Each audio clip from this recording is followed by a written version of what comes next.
Hello everyone, I am the storyteller and I am here to help you today. I know you use this video to fall asleep, so before that, like the video and subscribe to the channel. Also, where are you from and what time are you watching? Now get comfortable and relax. I was in my office until late at night. I was the only one on my floor and all the lights outside my cubicle were off. The cleaning staff had already come and gone. There was a quiet hum from the old air conditioning system. I could hear it blowing weak air through the dusty vents. My neck was stiff and my eyes were dry from staring at spreadsheets all night. I had a pile of work that wouldn't finish itself. I tried to concentrate on the computer screen, but the brightness of the monitor seemed too strong against the darkness around me. I leaned back in my chair and looked out the window. Across the alley stood another building. It had the same gray exterior, the same pattern of windows. It used to be part of our company's operations. It had been closed for years. The place looked empty. There were no lights. The windows were covered in dirt from years without cleaning. In the daytime, I could sometimes see old desks or chairs stacked inside. At night, it was just a dark shape.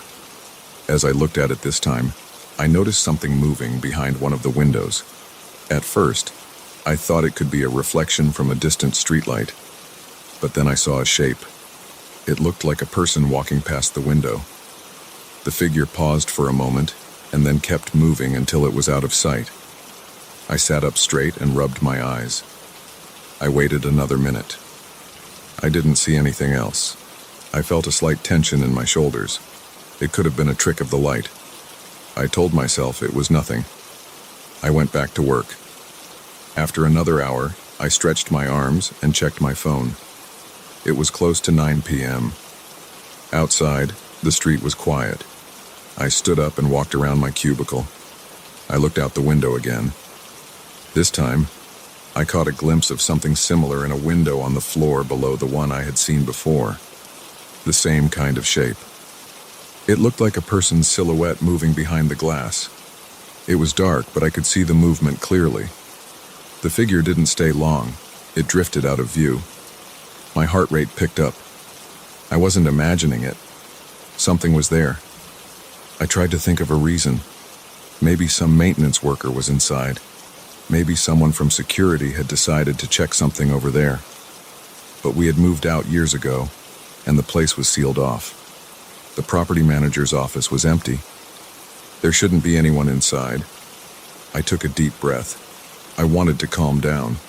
I decided to keep watching for a bit. Over the next 30 minutes, I saw the figure appear 2 more times. Each time it showed up in a different window. Sometimes it moved left to right. Other times it just stood there before disappearing. I couldn't see any details. I saw no clothing style, no facial features. Just a dark human-like form. By now my hands felt a bit clammy. I wiped them on my pants. I decided I had to check.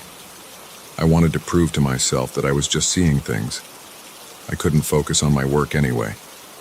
I left my desk and made my way down the hallway. The lights were on sensors, so as I passed, they flickered on with a slight buzzing sound. The hallway smelled like old carpet and stale air. At the far end of the hall, there was a door that led to a connecting walkway between our building and the old one. That walkway had been locked for years, but I knew there was a small window there. I thought I might get a better look inside. I walked slowly, listening to my own footsteps. My shoes made soft thuds on the carpet. I approached the door. It was locked, as expected. Through its narrow window, I could see the walkway and beyond it the old building's steel door. There were no lights, and everything looked gray in the dim glow of a distant exit sign. I saw no one inside. I pressed my forehead against the glass and cupped my hands around my eyes. Nothing moved. I pulled out my keys. I didn't have the key to the old building, but I wondered if I still had the key to the walkway door. Our company never collected some old keys. I tried one, then another. One of them turned. The lock clicked, and I opened the door. The cool air of the walkway came in. It smelled musty. I stepped inside. My heart was beating faster now. I didn't know why I was doing this. I guess I wanted to settle my mind.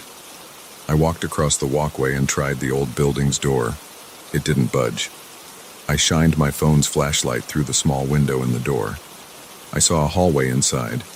There was old linoleum on the floor, cracked and dirty. A few chairs were stacked against the wall. There was dust everywhere. My light reflected off old metal fixtures. No sign of movement. I stood there for at least a minute. I listened. I heard nothing, not even the hum of air conditioning. It was silent. My stomach felt uneasy. The silence felt heavy. I took a few steps back and checked the windows of the old building that faced ours. From this angle, everything looked empty. The windows were covered in grime.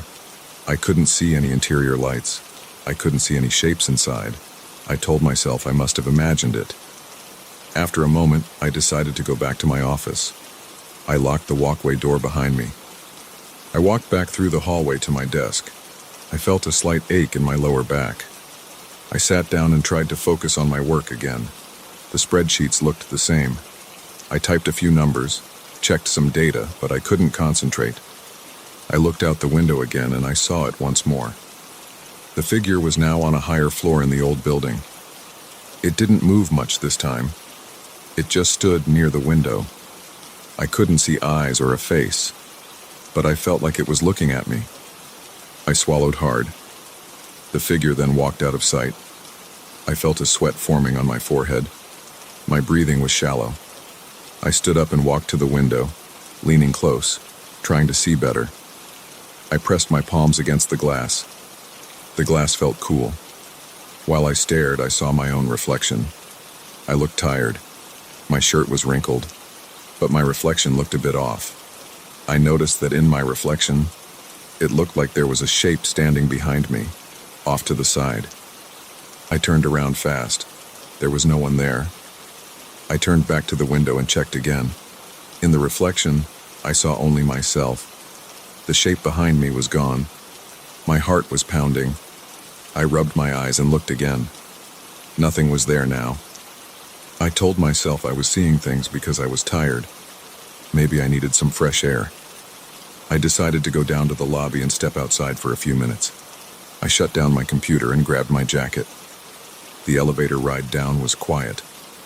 The building's lobby was mostly dark, with only a couple of overhead lights near the security desk. The security guard's booth was empty. Our building's night guard usually made rounds. I didn't see him. I pushed open the glass doors to the street. The air outside was cool. I looked up at the old building from the sidewalk. All dark windows, nothing moved. No sign of anyone inside. I walked around the block once, just to clear my head. I listened to the distant sounds of cars on a main road. A streetlight buzzed. A loose sign rattled in a mild breeze. Nothing strange happened outside. When I got back to the building's entrance, I felt a bit calmer. I decided to finish my work and go home as soon as possible. It was late anyway. Back in the elevator, I tried to relax. My floor was silent. The lights were dimmed. I moved quickly back to my cubicle. I sat down and glanced at the old building's windows. Nothing there. I started working through the last few tasks. After about 20 minutes, I felt more at ease. Maybe I had imagined the figure. Maybe it was my own reflection and my eyes were playing tricks on me. Suddenly, there was a short flicker in my overhead light. I looked up. The fluorescent tube sometimes did that. I ignored it. I turned to face the window again. The figure was back. It appeared closer now, maybe in one of the windows aligned more directly with my cubicle. It stood still this time. My chest felt tight. I tried to focus on its shape. It looked like a person wearing dark clothes, but I saw no details. Then the figure moved out of sight again. This was too strange. I decided to record a video with my phone. I positioned my phone's camera at the window and waited. About a minute passed. The figure didn't appear. I cursed under my breath and lowered the phone. I stood up and walked to the window once more, pressing myself close to the glass. I saw my reflection again. This time my reflection was clear. I could see my tired eyes, my short hair, my loose tie. Then I noticed something in the reflection. The background behind me looked different than my actual office.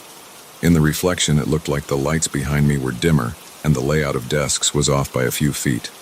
I turned around, and everything was normal. I looked back at the glass, and now my reflection matched the real room. I felt a dull pain in my stomach. I stepped back and stared at the old building. I noticed one of its windows was now slightly open. I hadn't noticed that before. The windows were supposed to be sealed. I waited to see if anything would happen. Nothing did. The open window stayed as it was. I sat down again. I decided I had done enough work for the night. I shut down my computer completely, packed my bag, and got ready to leave.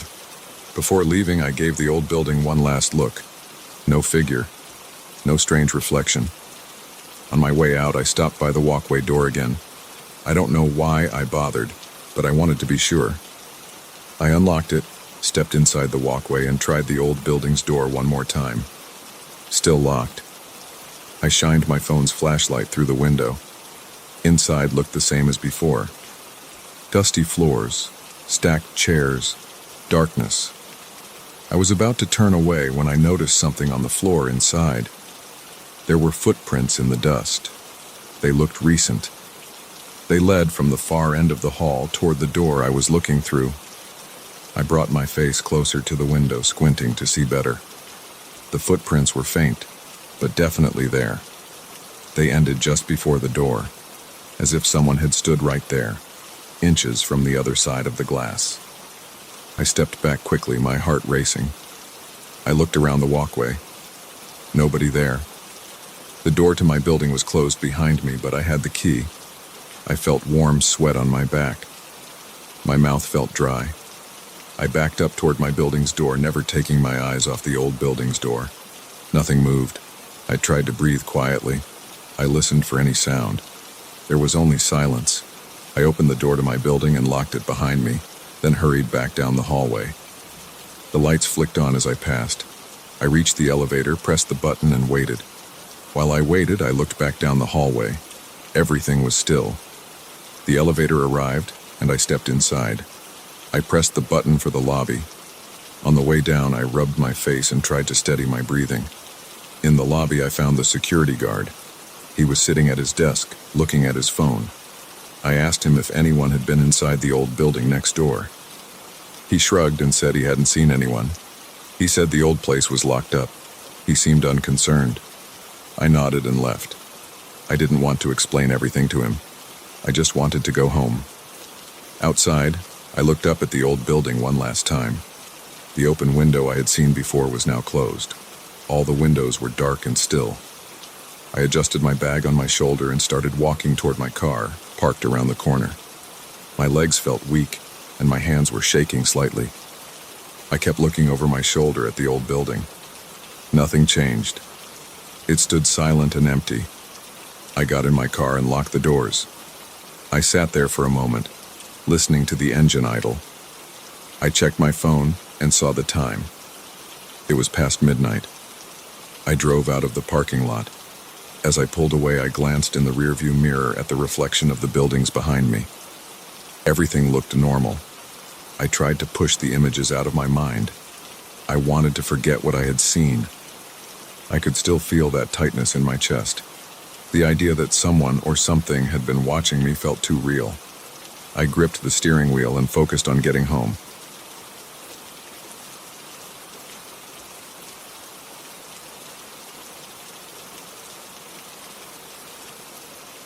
I moved into this studio apartment about 2 weeks ago. The place was small and plain, just one main room with a bed in the corner, a simple wooden table against the opposite wall, a small kitchenette near the entrance, and a tiny bathroom. I had a single window facing a dark alley. The floor creaked near the door if I stepped too hard. The walls were thin, and I could hear my neighbors shuffle around sometimes, but I couldn't see anyone through the hallway peephole except on rare occasions. The hallway lights buzzed when I came home late from work. Nothing seemed unusual in the first few days. Everything felt ordinary. Then I started waking up at exactly the same time every night. It happened around 3 in the morning, give or take a few minutes. My eyes would open and I would feel my chest tighten. I would feel goosebumps on my arms. My heart would beat faster than normal. I kept thinking I heard soft breathing from near the door, but I didn't have proof. When I tried to focus, I heard nothing but the soft hum of the mini fridge. Sometimes I could hear the neighbor's TV if it was left on, but that was muffled. Still, every time I woke up, I had this feeling that someone was standing right there at the door. The door was only about 6 feet from the foot of my bed. I never saw anything when I looked. The door was always closed, the doorknob in place. I didn't see shadows, I didn't see movement, but the feeling kept pressing on me. After a few nights of this, I started to get anxious. I remember one particular night I woke up again at that same time. My mouth felt dry. The skin on my neck felt tight. I reached over to my phone, turned on the flashlight, and shone it at the door. The door looked normal. Nothing weird, no marks, no noise. I got up, walked over to it in my boxers, and put my ear against it. The hallway outside was quiet. I considered opening the door, but I didn't. I just stood there, heart pounding, staring through the peephole. The hallway light was dim as usual. I saw nothing out there. After a few minutes, I went back to bed. I fell asleep again, but not quickly. The next day at work, I felt groggy. I kept thinking about that feeling at night. I began to wonder if maybe I was having some weird dream or some stress reaction, but I didn't think so. It felt too real. My body responded too strongly every time. I decided to take some steps. I went to a cheap electronics store after work and bought a small motion-activated camera. It wasn't fancy. It was the kind hunters sometimes use to see if animals pass by. It had basic night vision and could record short clips when it detected movement. I brought it home, set it up on top of the small table facing my bed and the door. I tested it by walking around the room, waving my hand, making sure it recorded. It did. The clip stored on a small memory card that I could play back on my laptop. I felt a bit silly, but I was determined to see if something was actually moving around in my apartment at night. That evening, I turned out the lights as usual at around midnight. I lay in bed staring at the door for a while. I kept the small camera's status light turned off, so no one would know it was recording. The studio was dark, and I could just make out the shape of the door by the faint glow coming from the window. Outside, a distant street lamp gave the room a soft, weak light. I drifted off to sleep eventually, my thoughts scattered. I woke up again at around 3 in the morning, the same weird feeling crawling up my spine. I shot up in bed, breathing fast. I didn't know why I felt so panicked, but I did. I couldn't see anything unusual in that darkness. My heart was thumping. My forehead was damp. I reached for my phone and checked the time. It was 3:07 a.m. My throat felt tight. I sat there and listened. No footsteps, no voices, nothing. After a few minutes, I managed to lie back down. I didn't want to look at the camera yet. I waited until morning. When I got up after sunrise, I almost forgot about the camera. The room looked completely normal in daylight. But then I remembered what happened. I took the memory card out of the camera, inserted it into my laptop, and scrolled through the recorded clips. The camera had recorded several short videos. Most of them were me moving around before sleep, or me shifting in bed. But one clip, timed around 3:05 a.m., caught my attention. The camera had turned on and recorded for about 10 seconds. In that clip, I saw my bed in grainy night vision, me lying asleep. Then suddenly I shifted, and right at that moment, there was a faint shape near the door. It wasn't clear. It looked like a dark smudge or a vague outline. It moved slightly from left to right and then out of frame. It was too blurry to identify. It could have been a shadow from the hallway.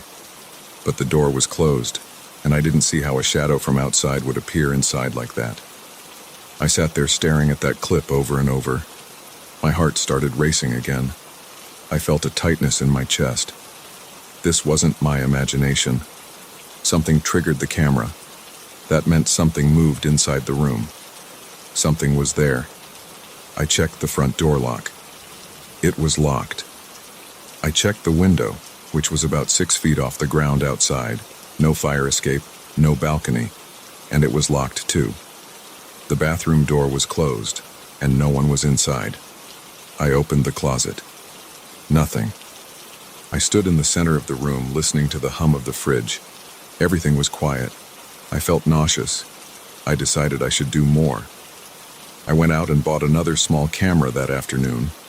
I placed one camera near the table facing the bed and door as before. I placed the second camera near the kitchenette, facing toward the door and part of the main room from another angle. I wanted more angles to see what the hell was going on. I also replaced the batteries in the first camera. I tested both. They worked fine. I tried to keep calm that evening. I watched a dumb TV show on my laptop, tried to relax. I didn't drink alcohol. I wanted to have a clear head. I turned off the lights at midnight again and lay in bed staring at that door. I focused on the sound of my own breathing, the quiet hiss of distant traffic through the window. I fell asleep eventually. Again, I woke up around the same time. I opened my eyes and felt a rush of panic. My heart was pounding in my ears. I could feel sweat collecting at the base of my neck. The room was silent, but I felt a presence. I looked toward the door. There was no obvious shape this time. I didn't see movement. I just felt it. I sat up, reached for my phone, shone the light. Nothing. The door and the walls were bare. The table was where it should be. The kitchenette looked normal. I saw the tiny camera lights off. Everything seemed still. After a while, I went back to sleep, but it took a long time. In the morning, I checked the footage. Again, there was a short clip around that same time. Both cameras had recorded something. On the first camera's footage, I could see myself sleeping. Then I started to stir. Right before I moved, there was this blur in front of the door, like a faint vertical shape that passed quickly.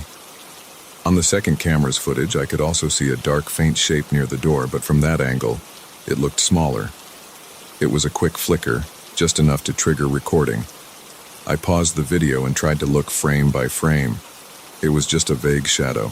I couldn't identify anything like clothing or a face. I checked the door again. The lock wasn't tampered with. The chain was in place. The deadbolt was engaged. I examined the door frame. I pressed against it. Solid. No hidden panels. Nothing loose. I checked the walls around the door. Everything was solid. I tried to push on the window, see if maybe someone could open it from outside, but it didn't budge. The outside ledge was too narrow for anyone to stand on. I had no explanation. For the rest of that day, I felt on edge. I tried calling the landlord, but he didn't answer. I didn't want to sound crazy. I just said I had a small issue and wanted to talk. I left a voicemail. I tried talking to a neighbor I ran into in the hallway. He was a guy around my age. I asked him if he'd heard any strange noises at night. He said no. He said he worked late sometimes and hadn't noticed anything unusual. I asked if anyone else had complained about break-ins. He said not that he knew of. I could tell he thought I was acting weird, so I dropped the subject. That night, I didn't know what else to do. I locked the door carefully, closed the window, turned off the lights, and lay in bed. I felt dread building up inside me. I was tired, but also too wound up. I must have drifted off at some point because, right on cue, I woke again in the early morning hours. This time, my skin felt cold and clammy. I sat up immediately, flicked on my phone's light, and aimed it at the door. I jumped out of bed and walked slowly toward it. My legs felt shaky. I reached the door and pressed my ear against it. I heard nothing. I tried the knob. Still locked.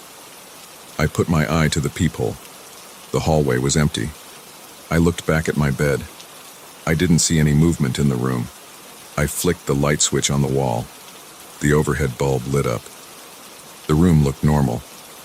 I turned the light off again and went back to bed. I didn't sleep well. In the morning, I checked the footage again. Both cameras had recorded something. This time, the shape looked a bit different. It seemed closer to the door, a bit larger. It hovered there for a second and then disappeared. I couldn't tell what it was. It had no clear outline. It was like a patch of darkness shifting around. It made no sound. It left no trace. Watching the footage made my stomach tighten. My hands felt sweaty. I slammed my laptop shut and paced around the room. I decided to stay awake the next night. Maybe if I was awake at 3 in the morning, I'd see it. I made coffee and sipped it while browsing random websites to kill time. I kept the lights off. By 2:30, I felt jumpy. By 3, I was wide awake, staring at the door, phone in hand. A few minutes passed, and I felt that same tension crawl up my back. My shoulders felt stiff. The hair on my arms stood up. I aimed my phone's camera at the door, recording video. I didn't see anything at first. But then out of the corner of my eye, something seemed to shift near the lower right side of the door frame. I aimed the light there. Nothing. The feeling got stronger. I breathed through my mouth, trying not to shake. I recorded for a full minute, but caught nothing. Finally, I gave up and tried to sleep. The next morning, I reviewed my phone video. Nothing. The cameras, though, picked up the shape again. This time, it lingered a bit longer. Maybe 2 seconds. I saw it hover near the door as I lay awake in bed. It was there even though I didn't see it with my eyes. This freaked me out. I couldn't figure out what was happening. I thought about calling the police, but what would I say? There was no sign of a break-in, and I had no clear evidence of a person. It was just a weird shadow. I couldn't call a friend and tell them. They'd think I was losing my mind. I tried the landlord again, but he didn't call back. I checked online for any news about strange break-ins in the area. I found nothing. I started feeling trapped in that studio. Every night it was the same routine. I locked the door, turned off the lights, and tried to sleep. And every night, around the same time, I'd wake up terrified and see nothing while the cameras recorded this faint, shapeless figure. I bought a flashlight and kept it next to the bed. I aimed it at the door when I woke up, but I never caught anything. The cameras were the only ones that detected it. I tried sleeping with the overhead light on. That night, I still woke up, felt uneasy, and the cameras still recorded something. The shape looked even more distorted under the light, but still there, flickering in the corner. My body started reacting to these nights. I had headaches during the day. My muscles felt stiff. I would snap at people at work. I had trouble focusing. I wanted to solve this. One night I pushed my table close to the door before going to sleep, so if anyone tried to come in, they'd have to move the table. In the morning, the table was still in place. No one had touched it, but the cameras caught the shape again, near the top of the door this time, as if it hovered above it. Another night, I set up an old phone as a third camera on the windowsill, facing the door from another angle. Same thing. Each camera recorded the shape, slightly different each time, never clear, always fading in and out. I never heard it speak. I never found footprints. I never felt a breeze or smelled anything. It was always silent and just barely visible. Yet I felt it every single time, like a cold needle pressed into the back of my neck. After a while, I stopped trying to catch it in the act. I just wanted to get some sleep, but that never happened. Every night around 3 in the morning, I would wake up. My heart would race, I would look at the door, I would feel someone there but see nothing. The cameras would record a small glimpse of that thing, whatever it was, and that would be it. I tried ignoring it, but it didn't stop. I tried leaving the TV on for background noise. Didn't help. I tried moving the bed to a different corner of the studio. Still the same feeling. I tried sleeping on the floor. Nothing changed. The cameras kept catching that faint shadow. After about a week of this, I accepted that I had no explanation. It was happening, and I couldn't make it stop. Now, I still live here. The shape still appears almost every night. I still wake up at the same time. I still feel my heart pound when I look at the door. I still play back the footage in the morning, and there it is, moving slightly, fading in and out, leaving me with no answers. I keep the door locked, I keep checking the window, but I find nothing that would explain it. I've stopped calling the landlord. I stopped telling anyone. It's just me, living with whatever this thing is, and I have no idea what it wants.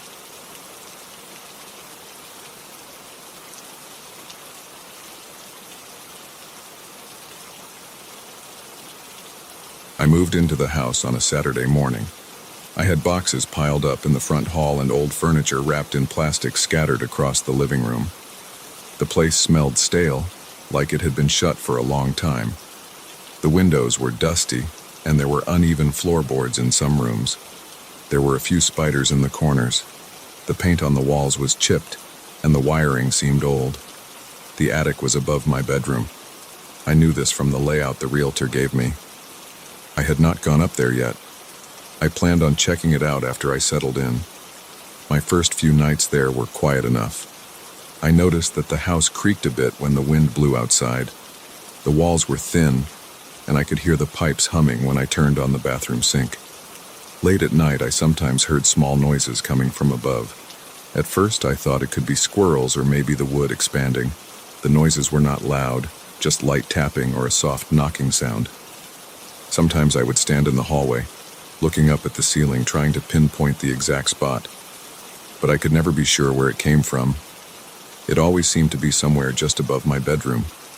One night, around midnight, I lay in bed with the light off, thinking about work and the furniture I still needed to arrange.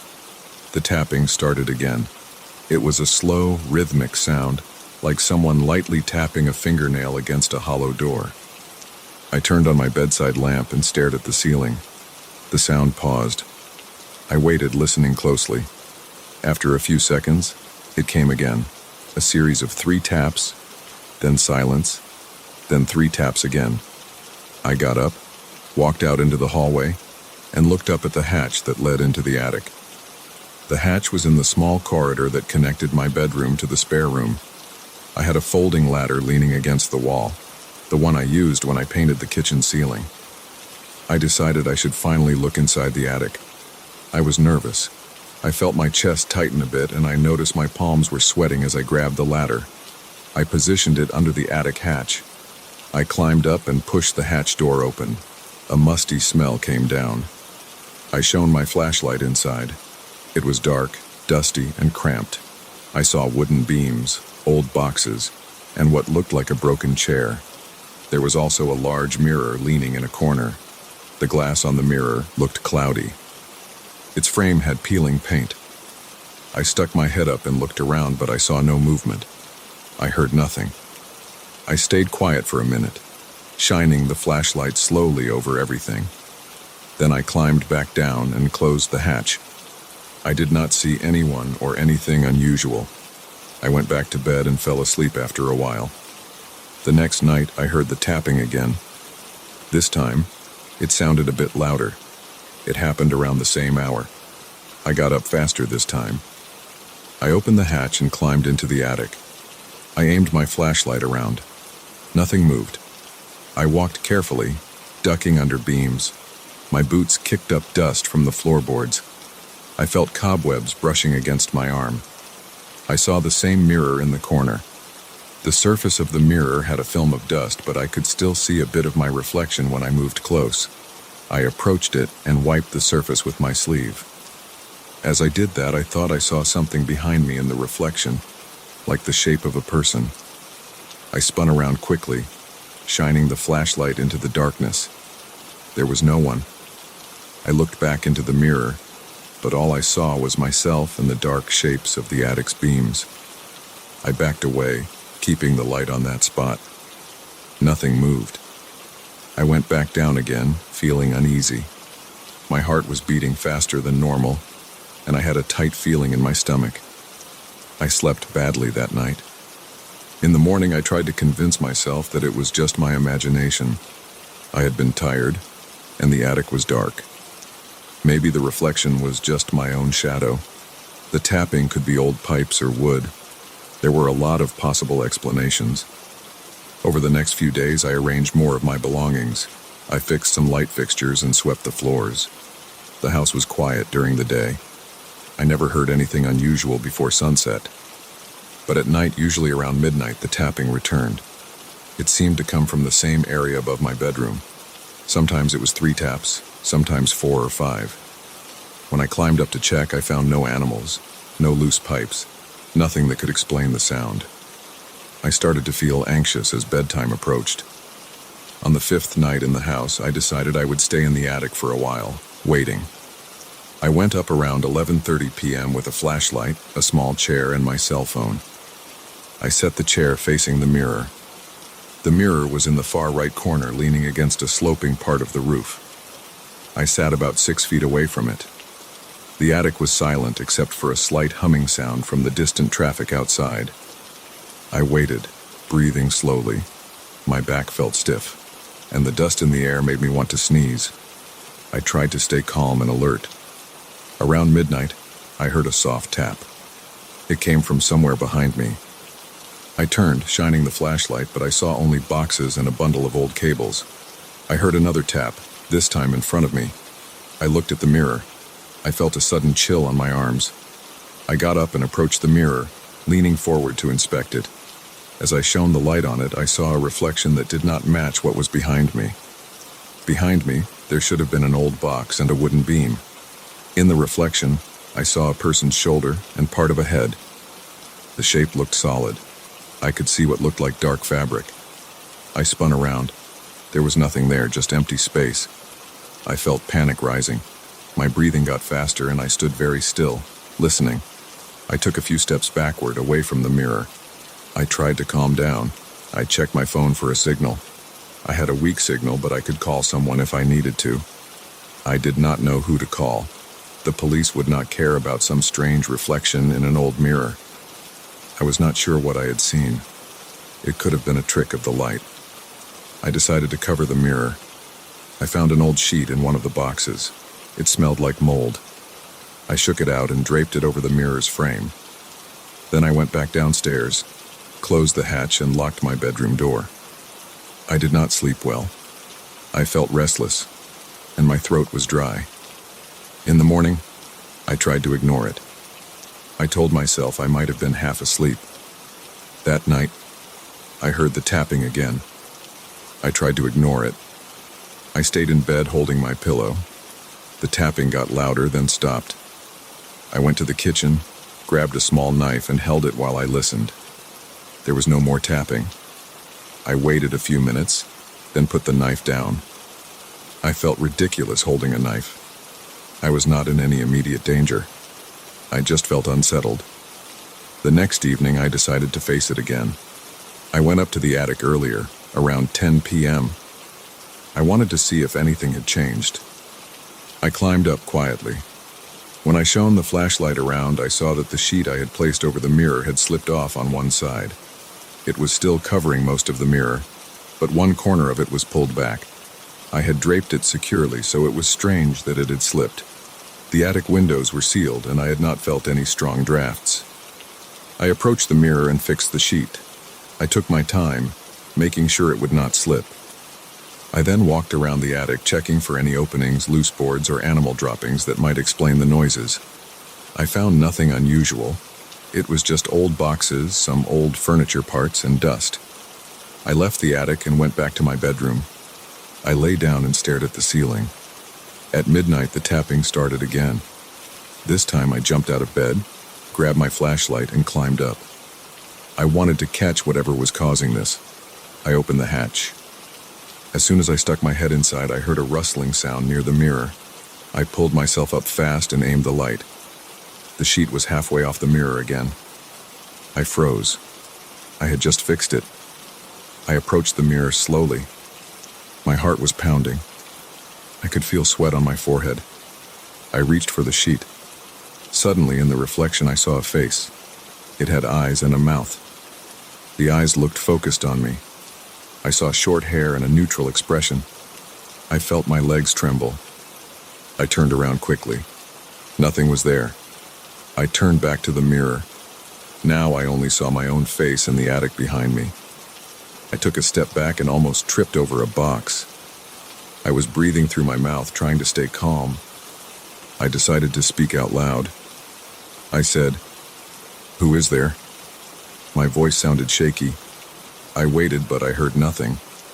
I walked backward until I reached the hatch. Then I climbed down, closed it, and pushed a heavy box on top of it. I wanted to block it off. I could not think of a better solution at that moment. I sat in my bedroom chair for about an hour, just staring at the ceiling. I did not want to sleep. Around 2 a.m., I finally lay down. I kept the lamp on. I dozed off after a long time. For the next few days, I avoided the attic. The noises above continued every night. I tried to watch TV, use my laptop, and ignore it. I started considering leaving the house at least for a while, but I had nowhere else to stay. I had just moved, and my budget was tight. I also felt I needed to understand what was happening. Maybe there was a logical explanation. On the following Saturday, I decided to record what was happening. I set up my phone's camera in the attic during the afternoon and left it there facing the mirror. I left the sheet off this time so I could capture anything unusual. At midnight, I heard the tapping again. I stayed downstairs, pretending to ignore it. In the morning, I climbed up, grabbed my phone, and checked the recording. The video was long and showed only darkness at first. I advanced through it. At around midnight in the video's timeline, I saw the sheet start moving on its own. It slipped down slowly. After a few minutes, it stopped. Then the phone's image showed a faint shape moving across the frame, just a slight shift of shadows. It was hard to identify. When I paused the video, I saw something that looked like a shoulder passing in front of the camera. It was hard to make out details. There was no sound other than my own steps when I left earlier. I felt a chill. Something was definitely happening. I went back up later that day with a screwdriver and some nails. I decided to remove the mirror, or at least move it to another part of the house. I gripped the side of the mirror and tried lifting it. It was heavier than I expected. I managed to tilt it forward. Behind it, I saw a small gap in the wall. The gap looked like a hidden compartment. I shined my flashlight inside. There was a folded blanket and an old jacket in there. The jacket looked dusty and worn. I pulled it out carefully. It smelled old and damp. I placed it on the floor. I reached back inside but found nothing else. I lifted the mirror again, intending to carry it out. But as I pulled, I felt sudden resistance. It was as if someone was pulling it back from the other side. I let go. The mirror fell back against the wall. I tried again, but it refused to budge. I was angry and confused. I pressed my shoulder against it and pushed. It did not move. I stepped back, breathing heavily. My arms were sore from the effort. I shined the flashlight on the mirror's surface again. My reflection looked pale and tense. I looked closely, checking every detail. I could see my sweat, the dust on my shirt, the trembling in my fingers. Then for a split second, I noticed another face over my shoulder. I turned around instantly, but I was alone. I stood there facing the mirror, trying not to panic. I spoke again, louder this time. "I don't know who you are or what you want," I said. My voice echoed slightly in the attic. There was no response. I grabbed the old blanket and jacket and carried them down. I thought maybe these belonged to someone who once lived here. I left them in a corner of the hallway. I planned to throw them out later. That night, I locked my bedroom door. The tapping came again. It sounded louder. I put on headphones and tried to ignore it. After a while, it stopped. In the morning, I checked the attic again. The mirror was still there, leaning against the wall. I did not see any faces this time. I did not hear any noises. I placed a heavy dresser under the attic hatch just in case. I did not want to be surprised again. Over the next week, I still heard tapping at night, but sometimes it was softer, sometimes it was louder. I never saw the figure in the mirror as clearly as before. Sometimes I noticed slight movements on its surface, but when I looked directly, I only saw myself. I tried spending less time thinking about it. I focused on cleaning the rest of the house. I fixed a broken window latch. I replaced some light bulbs. I tried to move forward with my life inside this place. I still do not know who that figure was. I have not tried to break the mirror or do anything drastic, but I have considered it. For now, I am just living with it. Sometimes I wake up in the middle of the night and hear a few taps. I think about that face I saw. I get up, drink some water, and wait until I feel calm. So far, nothing has harmed me. It is just unsettling.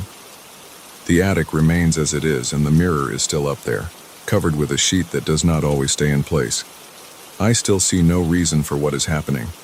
It might continue as long as I live here. I never found a neat explanation. I never found any records or papers that would clarify it. I have stopped trying to force answers. I keep a flashlight and a hammer in my bedroom drawer, just in case I need them. The tapping still comes at night. Sometimes I wake up sweating, remembering that face behind me. Sometimes I think I should leave this house, but for now I stay. The old attic is above me with that mirror and whatever else is there. I go on with my daily life and try not to think about it too much.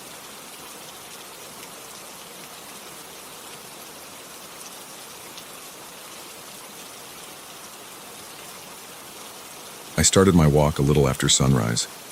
I remember the sky being clear and the air feeling cold on my face. I took the same trail I always took, a narrow dirt path that ran through a patch of dense forest behind the old campground. Normally, I never ran into other people that early. I like that.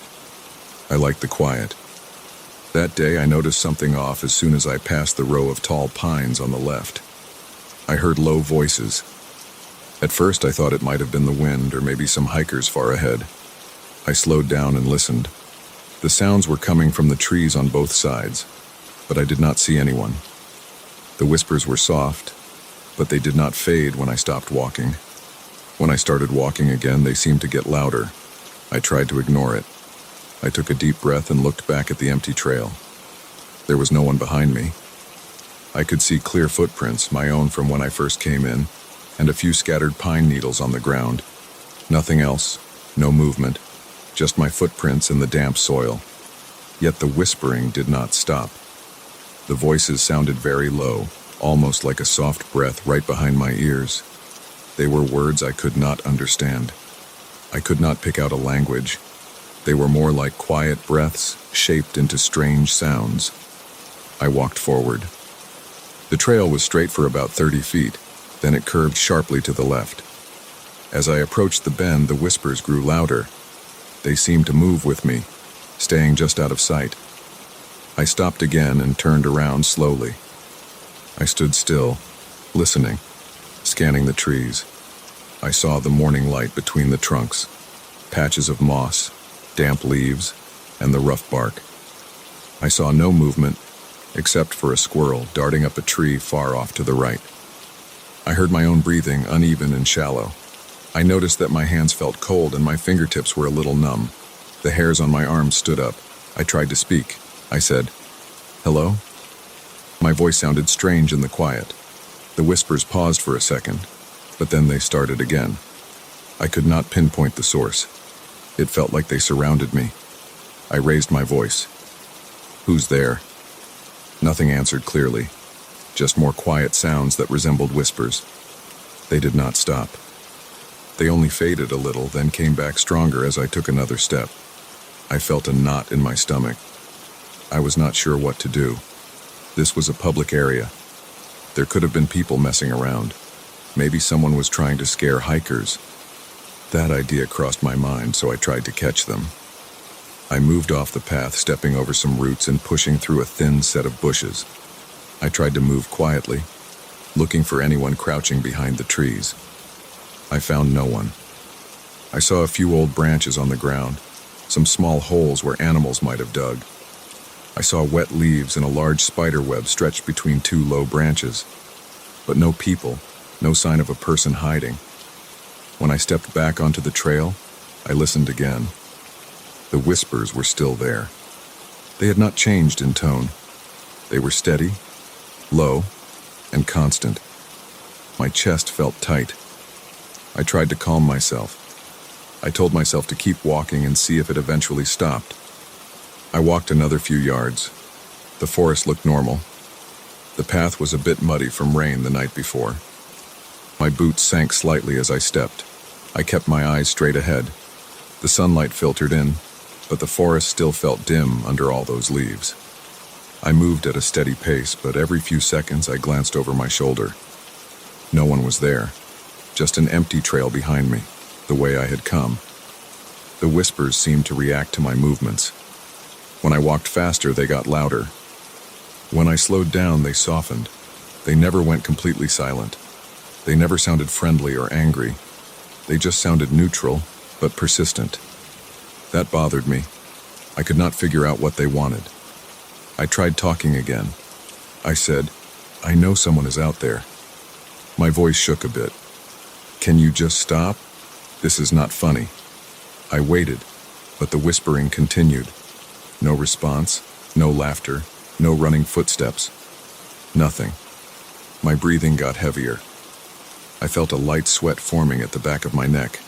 I ran one hand through my hair and noticed my hand was shaking. The trail ahead looked the same, just more trees, more damp ground. I knew there was a small clearing about half a mile ahead, where the trail opened up near a broken fence and some old signs. I decided to head there. I thought maybe if I got into a more open space, I could see who was doing this. I wanted to solve this. I wanted it to end. As I walked, I focused on the details around me, trying to spot something unusual. I saw leaves moving in a gentle breeze. I heard a crow calling somewhere far off. The ground smelled like wet soil and old wood. I heard small twigs snapping under my boots. The whispers did not match any animal sound I knew. They did not match the wind through the branches. They were too deliberate. They had a pattern, a human rhythm without clear words, but definitely human-like in tone. I pushed forward. My shoulders felt tense and my lower back started to ache slightly from the way I was walking stiffly. I tried to relax, but every time I eased up, the whispers reminded me that I was not alone. I checked my phone, hoping to see if I had signal. I pulled it from my jacket pocket and looked at the screen. No bars, just the time glowing back at me. It was still early, not even 7 a.m. I cursed under my breath and put the phone away. I kept moving. My heartbeat felt faster than normal and my mouth felt dry. I swallowed hard, trying to keep my breathing quiet. I did not want whoever was out there to sense my fear. I tried to walk normally, not too fast, not too slow. I felt the weight of each step in my legs. As I approached the clearing, I could see more light ahead. The trees thinned out a bit. The whispers did not fade. If anything, they grew clearer in that thinner patch of trees. I could hear the slight intake of breath, a gentle hiss at the end of each whisper. It sounded like more than one voice, maybe 2 or 3, all blending together, whispering just out of sight. I reached the clearing. It was just a small opening in the forest where the trail split in 2 directions. On the right, a path led up a slight hill. On the left, a broken wooden fence separated the trail from a thick patch of brush. I stood there and turned slowly in a full circle. I took my time looking at every trunk, every shadow. I saw nothing, just silence except for those whispers. They were still there, following me like an echo without a source. I stepped toward the fence.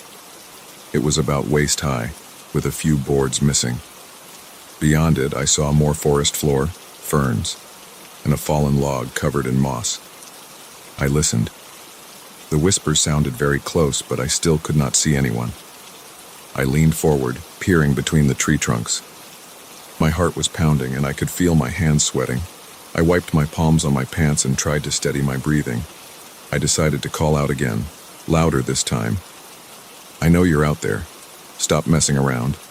Show yourself." My voice sounded angry and a bit shaky. The whispers paused for a moment. I held my breath, expecting something to happen. But after a few seconds, the whispers started again, just as low and persistent as before. I felt my stomach tighten. I realized I was clenching my jaw. I needed to do something. Standing there would not help. I stepped back onto the main trail and started walking again. I chose the path that led uphill. It was steeper and less traveled, but I thought maybe I could get a better vantage point from higher ground. The dirt was loose under my boots and I had to be careful with my steps. I grabbed a tree trunk to steady myself as I climbed. I felt the rough bark under my fingers and a bit of moisture from the dew. Halfway up the slope, the whispers grew louder again. They stayed behind me, always behind me. Every time I turned, I saw nothing, just emptiness. The forest looked the same in every direction. I felt a growing sense of frustration mixing with the fear. I wanted to catch whoever was doing this. I wanted to know why they were following me and whispering instead of talking like a normal person. As I climbed higher, I noticed that the air felt thinner. My breathing got heavier and my legs felt a little sore. I forced myself onward. The trail narrowed, and I had to watch my step around some exposed roots. I kept scanning the trees. The bark was dark with moisture and the ground was covered with brownish needles. Every time I turned around, I looked carefully at the pattern of trunks and branches. I tried to memorize them in case something moved. Nothing moved. Nothing made any sound except the whispers and my own breathing. I did not even hear many birds anymore. Just an occasional distant call, but mostly nothing. Just these strange, steady, quiet voices always trailing behind me. At the top of the slope, the trail leveled out. I could see a small patch of sky between the treetops. The morning light was brighter now. I wiped sweat off my forehead with the back of my hand. I stood still and waited, breathing slowly. The whispers were still there. They sounded like they were coming from no specific direction now, as if the entire forest around me carried that sound. It was unsettling. I realized I was not getting anywhere by going deeper. Maybe I should turn around and head back. The idea of going back down that trail made me uneasy, but staying out here without a plan did not seem smart. I decided to head back to the main area near the campground and see if I could find other people. Maybe if I got near a busier section of the forest, these whispers would stop. I turned around and started walking back down. The slope was tricky. I leaned back a little, careful not to slip. The mud stuck to my boots. My footsteps sounded loud compared to the whispers. I tried to ignore the sounds and focus on getting down safely. Halfway down, I paused to catch my breath. The whispers never left. They hung in the air like a constant reminder that I was being watched. I continued until I reached the clearing again. I looked around, hoping to see another hiker, a jogger, anyone. It was still empty. The trail leading out of the forest was a good 20 minutes walk. I started walking that way. I decided to push through and get out of this place. I kept my eyes on the path ahead.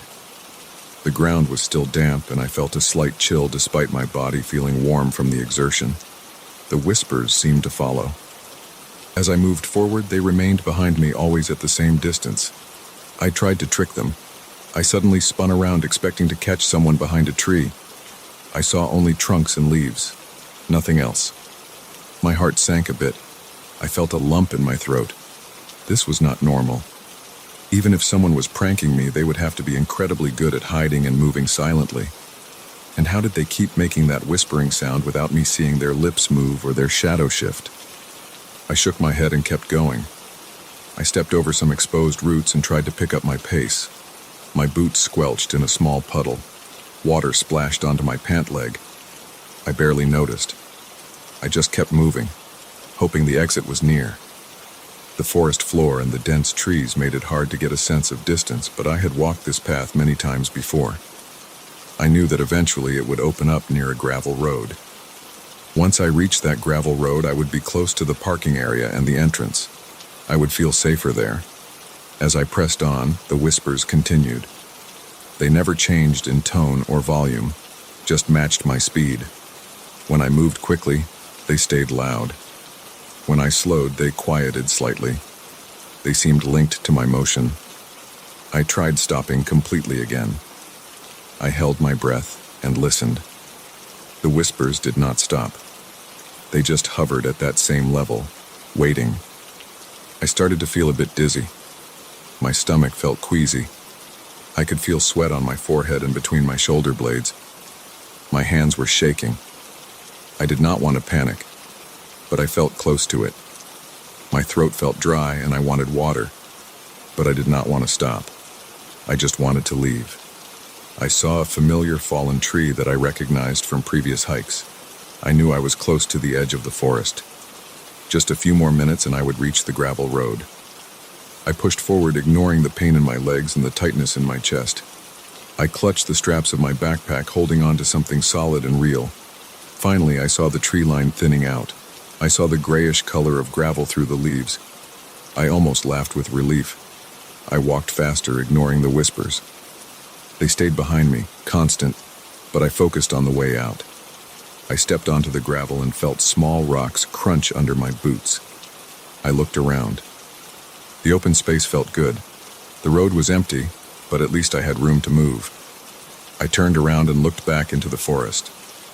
The trees stood quietly. The whispers were still there, faint, but now they sounded more distant. I took a few steps back toward the forest line and listened. The whispers got louder again. I stepped back onto the gravel and they softened. I realized they seemed tied to the forest. If I stayed on the gravel, they were weaker. I took a deep breath and wiped my face with my sleeve. I looked up and down the gravel road. There was no one around, but I felt safer. I could still hear the whispers, but now they seemed weaker, as if blocked by the open space. I stood there for a few minutes, catching my breath and calming myself. My heart rate slowed down. My muscles felt tired and heavy. I could still hear a faint whispering if I strained my ears, but it no longer felt like it was following me. It just sounded like a distant, strange noise coming from deep in the forest. I decided to leave. I turned and started walking down the gravel road toward the parking area. Every few steps I glanced back, half expecting something or someone to appear at the edge of the trees. No one did. The morning light felt warmer out there. I could smell something fresher in the air. Maybe just the open breeze instead of damp forest floor. My shirt clung to my back and my legs felt shaky, but I kept going. I just wanted to reach my car and get away.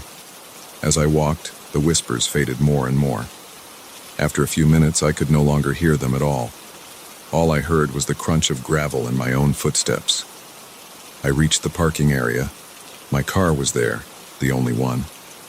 I opened the door and got inside. I locked the doors and sat still for a moment, breathing quietly, feeling the steering wheel under my hands. I looked in the rearview mirror. I saw nothing unusual, just empty road and trees beyond. I started the engine and pulled away. My hands were steady now, and my breathing was normal. My throat still felt dry, and my clothes still felt damp with sweat, but I was safe. The whispers stayed behind in that forest. I did not know what they were or why they followed me, but I did not care anymore. I was done. I left that place and drove home in silence. I did not plan to return anytime soon.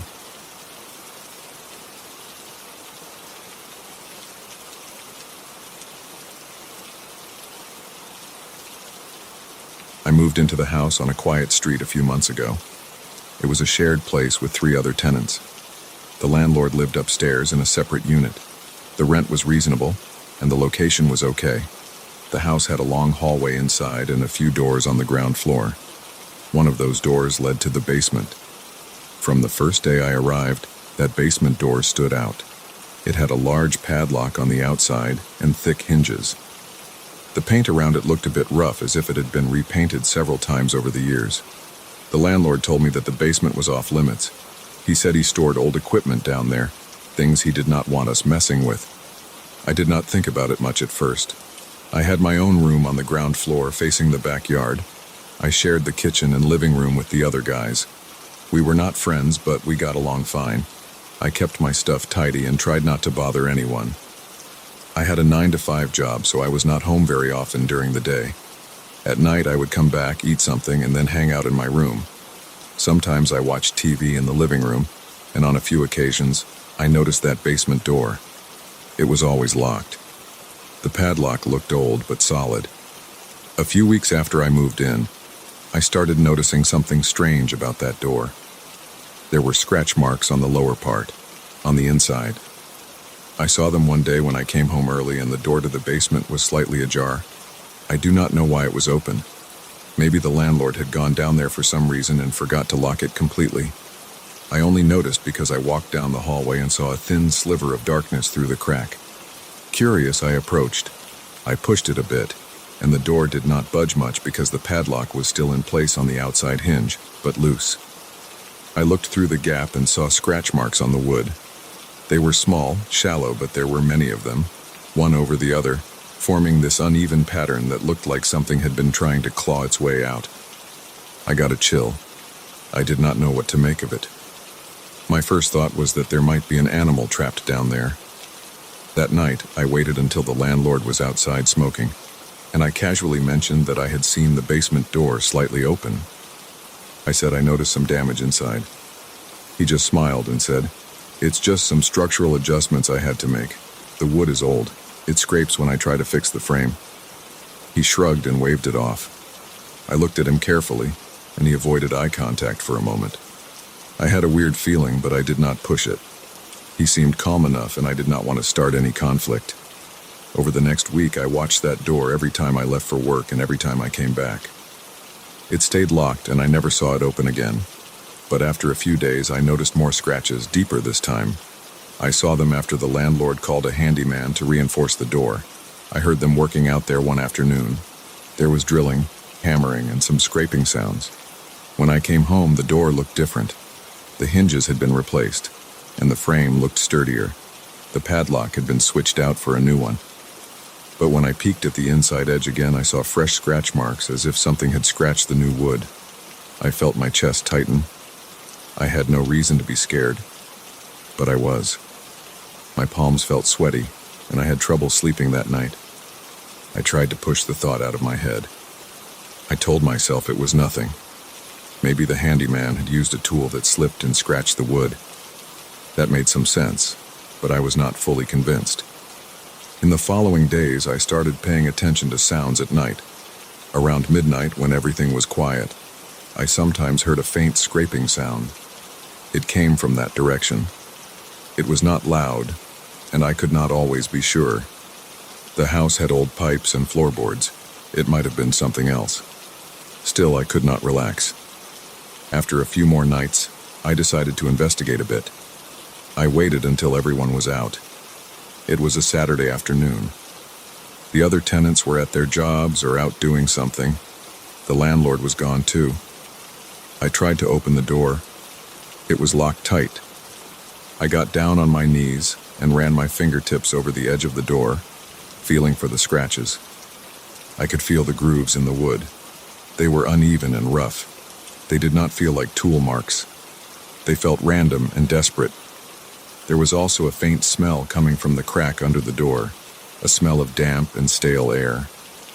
It reminded me of a closed-up basement with no ventilation. I pressed my ear against the door and heard nothing. I tried shaking it, but it was solid. When the landlord returned that evening, I tried a different approach. I told him I was concerned about the basement. I said I heard noises and saw that the door had scratches. I said I wanted to make sure no animal was trapped down there. He looked annoyed. He said there were no animals. He said he kept some old wooden beams down there that he had tried to fit into the door frame at some point, and that's why it looked scraped up. He insisted it was not a big deal. He said he had reinforced the door because it was old, and he did not want it to warp. He kept repeating that it was nothing to worry about. I did not believe him. He seemed too tense. After that conversation, he started giving me these looks whenever I walked by. He did not smile as much as before. He looked at me from the corner of his eye. I stopped bringing it up. That night, I woke up to a sound in the hallway. It was a quiet scraping sound, then a kind of soft thumping. I got up quietly and opened my bedroom door a crack. The hallway was dark. I stood there holding my breath. The sound stopped. I stood there for what felt like a long time. Then I heard a faint creak. It sounded like the basement door shifting on its hinges. I flicked on my room's light, stepped into the hallway, and looked around. The basement door was locked as usual. Everything looked normal. The other tenants' doors were shut. I felt foolish and went back to bed, but I could not sleep well. Over the following week, similar things happened several times. I heard scratching, sometimes louder, sometimes quieter. Once I thought I heard a muffled sound like a low growl, but I was not sure. It could have been my imagination. Still, the marks on the door kept appearing. I noticed some on the inside of the frame. I could see fresh wood shavings on the floor a couple of times, tiny bits that were easy to miss. The landlord claimed he had not touched the door again. The handyman never came back. I started feeling uneasy in the house. I spent more time out with friends after work, just so I would not have to sit in that hallway and think about the door. When I came home late, I would hurry to my room. I avoided walking close to the basement door, but every time I passed it, I felt a tightness in my stomach. I made an excuse to check the heating system in the basement once, but the landlord gave me a firm no. He said the heating system was separate and nothing for me to worry about. His tone was sharper now. He told me not to mess with things that did not concern me. One evening, I decided to try something else. I set my phone on video mode and propped it up in the hallway facing the basement door. I covered the screen with a shirt so it would not glow. I left it recording and went to my room. I waited an hour, then went back to get it. I took it into my room and watched the footage. For the first half hour, nothing happened. Then about 45 minutes in, I saw a slight movement. The door seemed to vibrate a little. It was subtle, like it was being pushed from inside. The padlock did not move, but the frame looked like it flexed just a tiny bit. I heard a very soft scraping sound on the video. After a few seconds, it stopped. When I watched that, my heart started pounding. I could feel sweat on my forehead. Something was definitely inside. I did not know what. I did not want to believe something was trapped there, but I did not see another explanation. I thought about buying some tools and trying to open the door when the landlord was away. But that seemed dangerous. I did not want to get kicked out or start a fight with him. A few nights later, I tried to talk to one of the other tenants. He was a quiet guy who mostly kept to himself.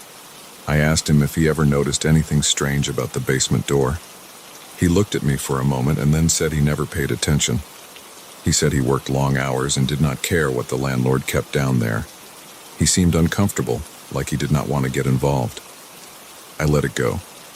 I tried to ignore the door for a couple of weeks. The landlord seemed calmer when I stopped bringing it up. I focused on my work. I tried to sleep better, but the scratching did not stop. Sometimes, late at night, I would wake up and hear it. It was not every night, but enough to keep me on edge. I felt my stomach tense every time. My heart would beat fast. I would hold my breath and listen. Sometimes it stopped quickly. Other times it went on for a few minutes.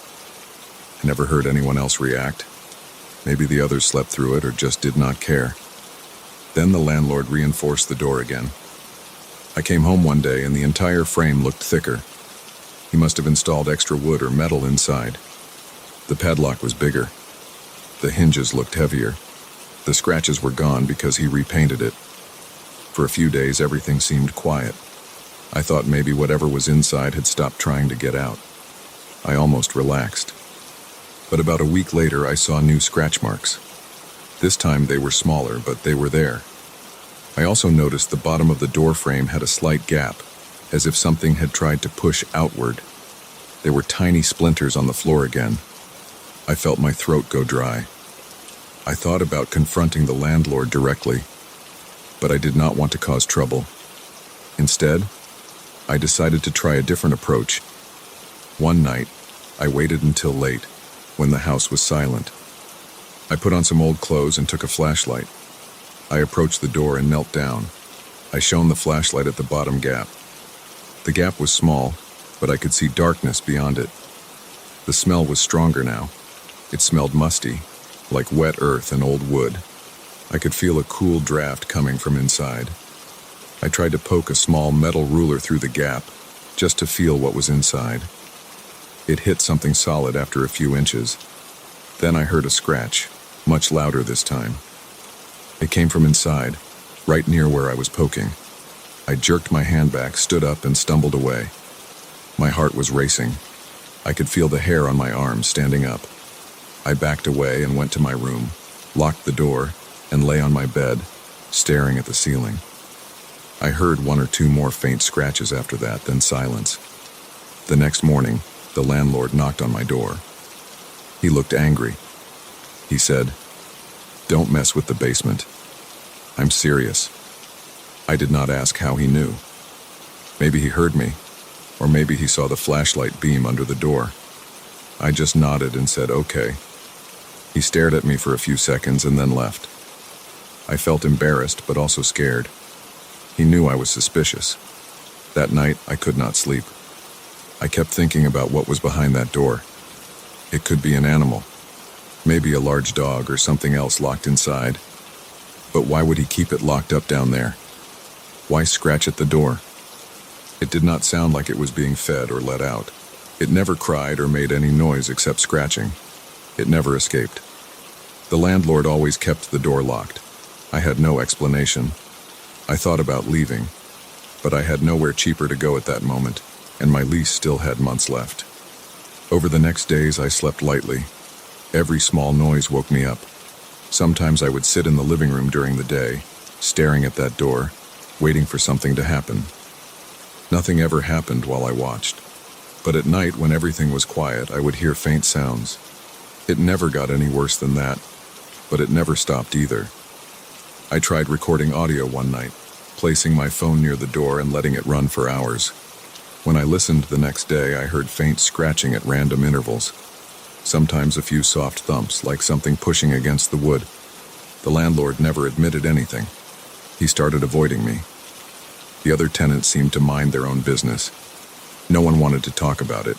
No one wanted to get involved. I felt alone.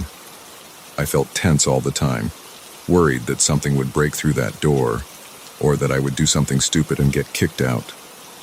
I ended up living in that place for several more months. The scratching never stopped. The door stayed locked. The landlord made more repairs, adding more layers of wood and metal. The smell never went away. I kept all this to myself. I waited out my lease. On my last night there, I sat in my room listening. The scratching continued, steady and quiet. I never found out what caused it. I never saw anything come out. I never saw inside that basement. I do not know if anyone else ever tried to open it. I packed my things and left the next morning. The landlord barely said goodbye. I never asked him again. I never got an explanation. I can still remember the sound of those scratches, though. It never left my mind.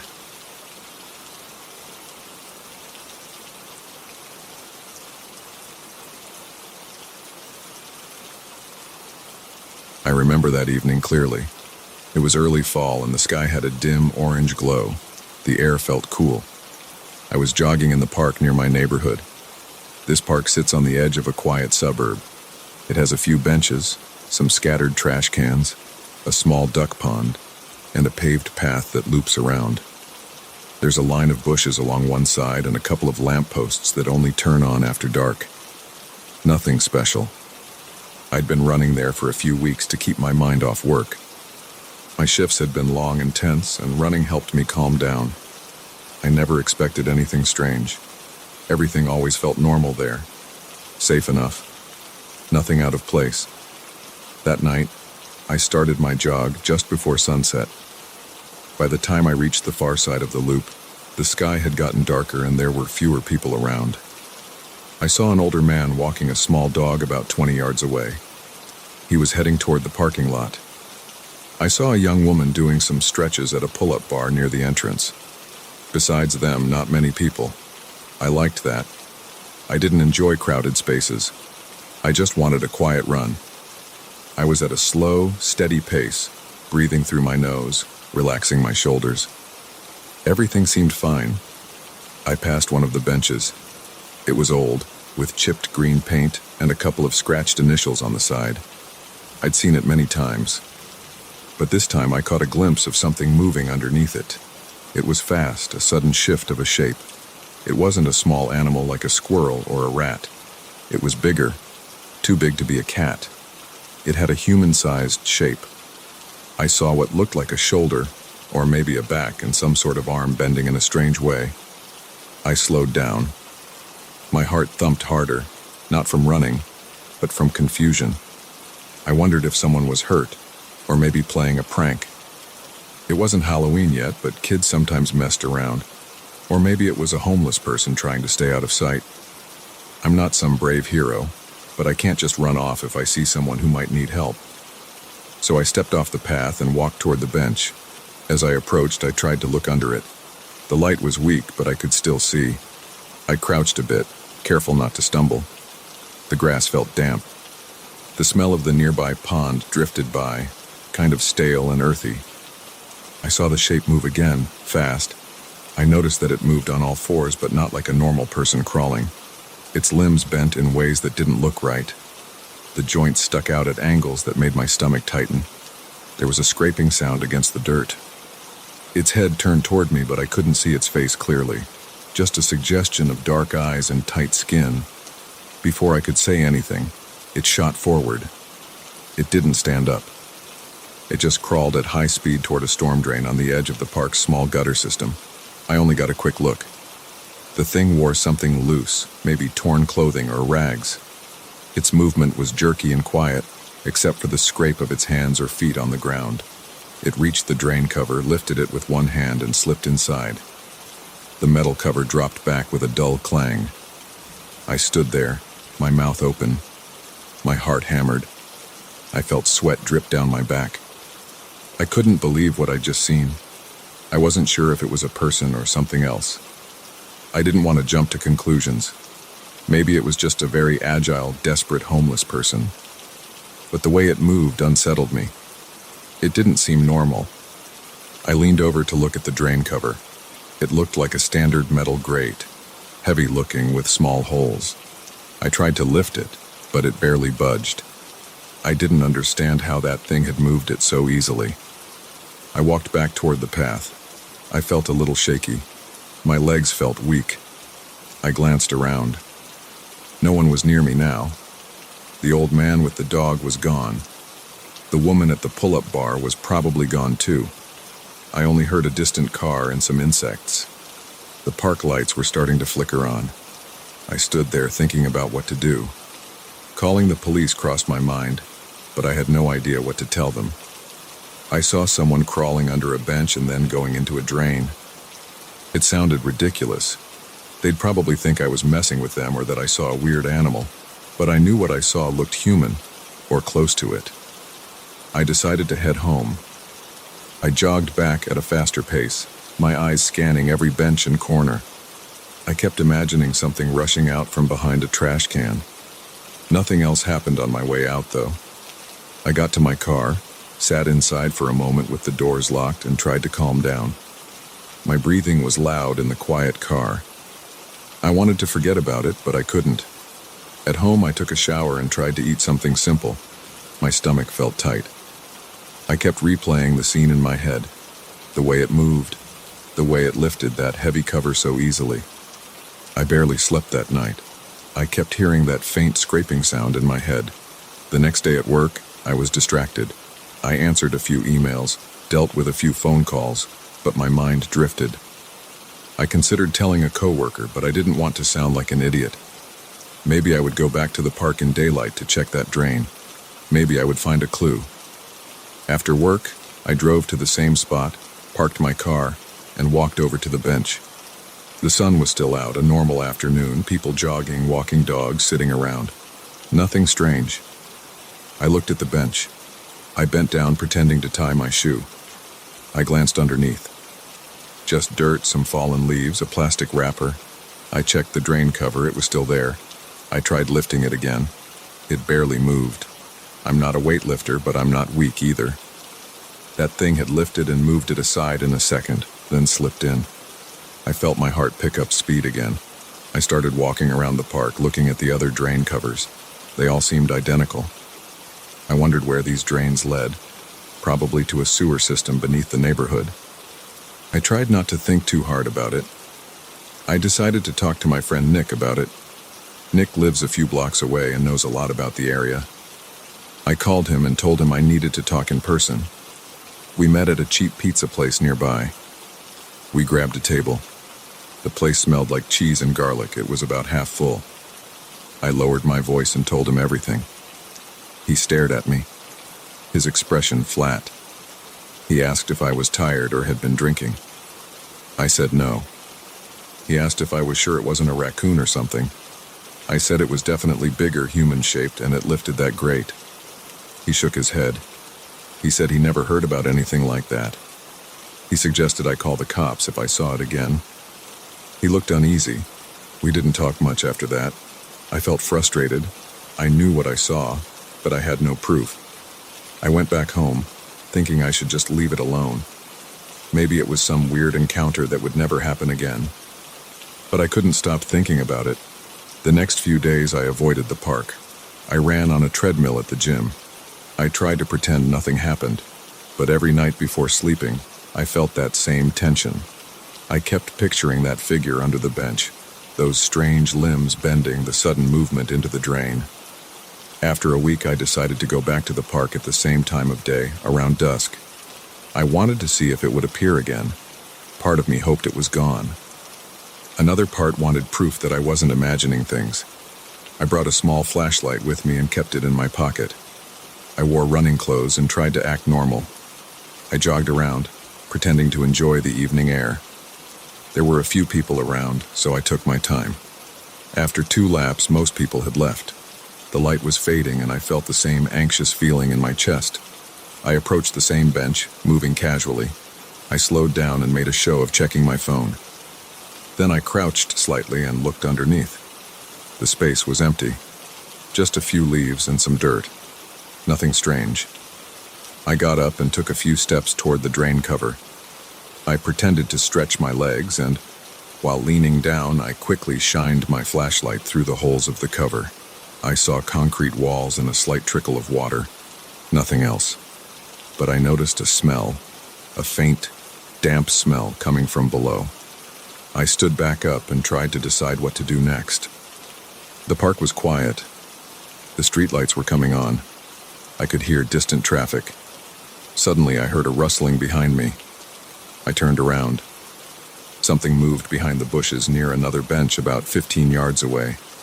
I felt my skin crawl. I took a few steps toward it, shining my flashlight.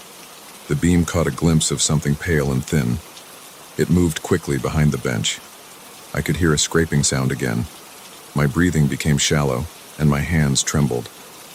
I took out my phone and held it in my left hand, ready to call someone if I needed to. I walked slowly, keeping the flashlight aimed low. I didn't want to scare whoever it was, but I also didn't want them to catch me off guard. I approached the bench and looked underneath. Nothing. I moved around it, scanning the ground.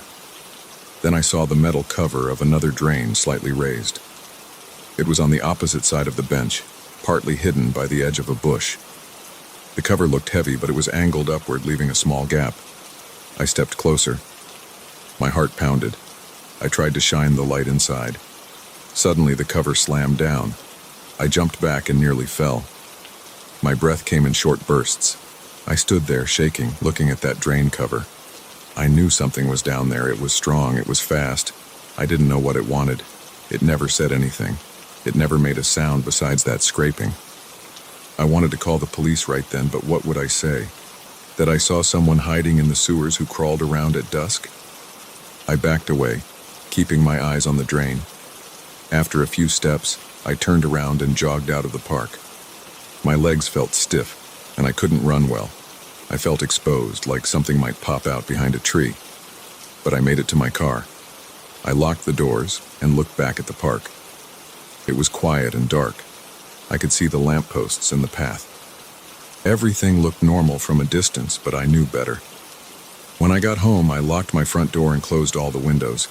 I paced around the living room, thinking about what to do. I didn't want to ignore it.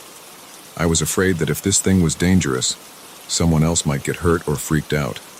But I also didn't have any clear proof. Maybe I could try recording a video next time. But did I even want to go back?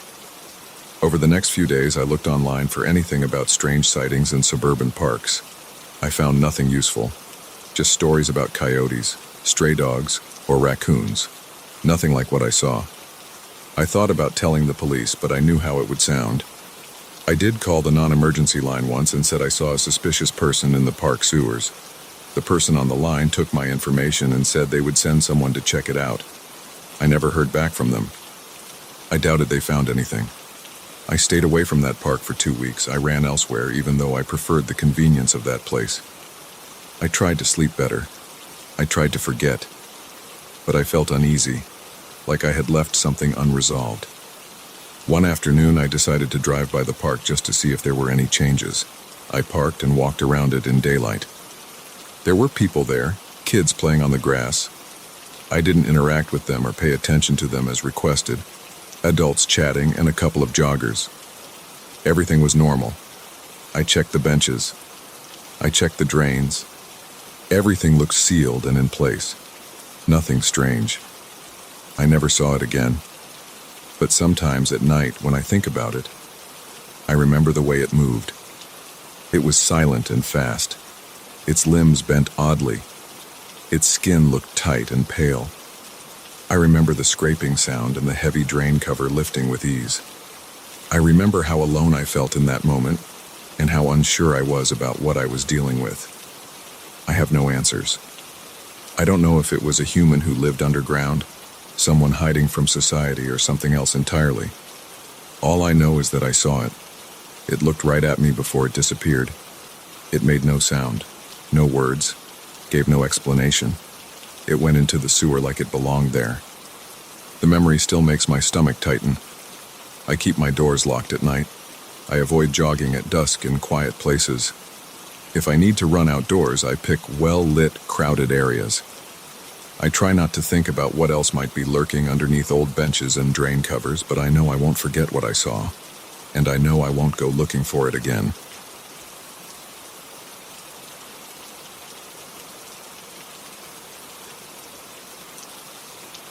I got to the distribution center around 11 at night.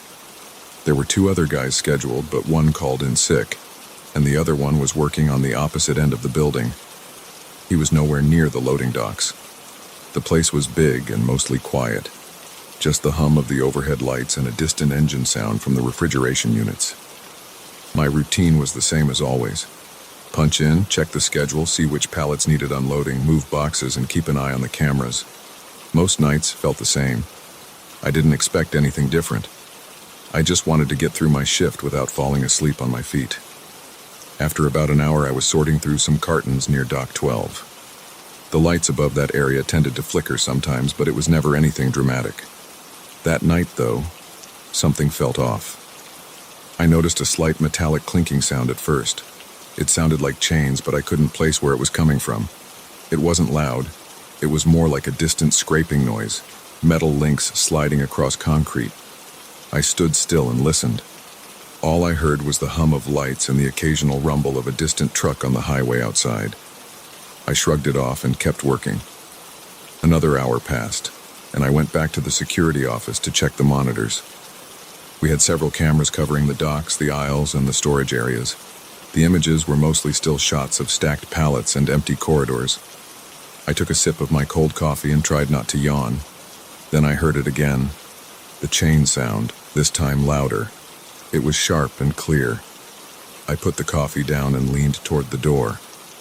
The noise came from somewhere near Dock 16, a spot that was supposed to be empty that night. We had no trucks scheduled there, no pallets scheduled for loading or unloading in that area. It was just an empty dock with the overhead door closed. I went out of the security room and walked toward the dock area. My boots tapped against the concrete floor. My heart beat a little faster, but I told myself it was nothing. Maybe a loose chain on some equipment. I passed Dock 14 and 15. The lights in that section were steady, no flicker. Everything looked normal. I stepped in front of Dock 16 and stood there. It was just a closed overhead door and a flat concrete floor in front of it. Nothing else. No trucks, no pallets, no chains. I listened closely. The place was silent, except for a slight buzzing from a light fixture overhead. As I turned to head back, I heard a loud crash behind me. It was so sudden and intense that I felt my stomach tighten. I spun around and stared at the door. Something had made a thunderous noise right there. I couldn't see any damage. The door looked intact. There was nothing on the floor. I could still feel the vibration in my chest. It felt like something heavy had slammed into metal. I took a step forward and ran my hand along the door's surface. It was cool to the touch, solid as always. I walked back to the security office, my legs feeling a little shaky. I wanted to check the cameras to see if I could spot anything unusual. Maybe a raccoon got inside. Maybe the building settled. I tried to come up with explanations that made sense. Inside the security room, I rewound the footage from the camera that covered Dock 16. The footage showed me approaching the door, standing there, then turning around. Then it showed me reacting to the noise. But there was something else. As I watched carefully, I noticed my shadow on the ground in the footage. It stretched out from my feet, cast by the overhead lights. Right after the noise, I saw something strange. My shadow moved on its own. It didn't match my body movements. I saw myself spin around and my shadow lagged behind, as if it needed a moment to catch up. For a second, my shadow's shape flickered and shifted without me moving. It was like it was alive and adjusting itself. I felt the hairs on my neck rise. I stared at the screen, rewinding and playing that part over and over. It wasn't a glitch in the camera. The rest of the footage was smooth. Only my shadow looked wrong. I could see my hands shaking a bit as I tapped the keyboard. I tried switching cameras, checking if some weird angle of light was causing it. Every other angle just confirmed what I saw. My shadow wasn't synced with my body. I didn't know how to handle that. I felt my mouth go dry. I went back out into the main area and stood under the lights. I looked down at my shadow and moved my arm. My shadow followed. I lifted my foot. My shadow lifted its foot. Everything seemed normal in person, but on the camera feed it looked wrong. I had to confirm this. I grabbed a small handheld camera from the supply room. I turned it on and aimed it at myself under the overhead lights. I recorded a few seconds of footage, then played it back on the tiny screen. In that handheld recording, I looked normal. My shadow moved with me. So why did the security cameras show something different? I returned to the security room and watched the live feed again. I stood where I knew camera 3 could see me. On the live monitor, I lifted my right hand. My shadow paused for just a fraction of a second before copying me. I blinked hard and lifted my left foot. Again, a tiny delay. This wasn't in my head. The security cameras were showing my shadow moving on its own, just a split second off from my body. I felt sweat on my forehead. My arms felt cold. I didn't know who to call. The other guy working was at the far end of the center, and I didn't want to sound insane. He was a part-timer who barely spoke to me. I tried to calm down. I needed to figure this out. I checked the entire perimeter of the dock area. Nothing was out of place. All pallets were accounted for. No chains lying around. No equipment unhooked. I kept hearing that chain sound in my head, even though it was quiet now. I decided to test something. I stood in front of camera 3's coverage area and tried to trick my shadow. I moved quickly. A short hop, a sudden crouch, a wave of my arm. On the monitor, my shadow reacted slower than my actual body. It was like a half second behind. Sometimes I saw it jerk awkwardly as if it had to force itself to keep up with me. I felt my stomach clench. I rubbed my eyes and looked again. Nothing changed. I didn't know what the hell to do. This wasn't normal, and I had no explanation. I felt like I was losing control of my environment. The air smelled like dust and old cardboard. The concrete floor felt rough under my boots. The overhead lights buzzed.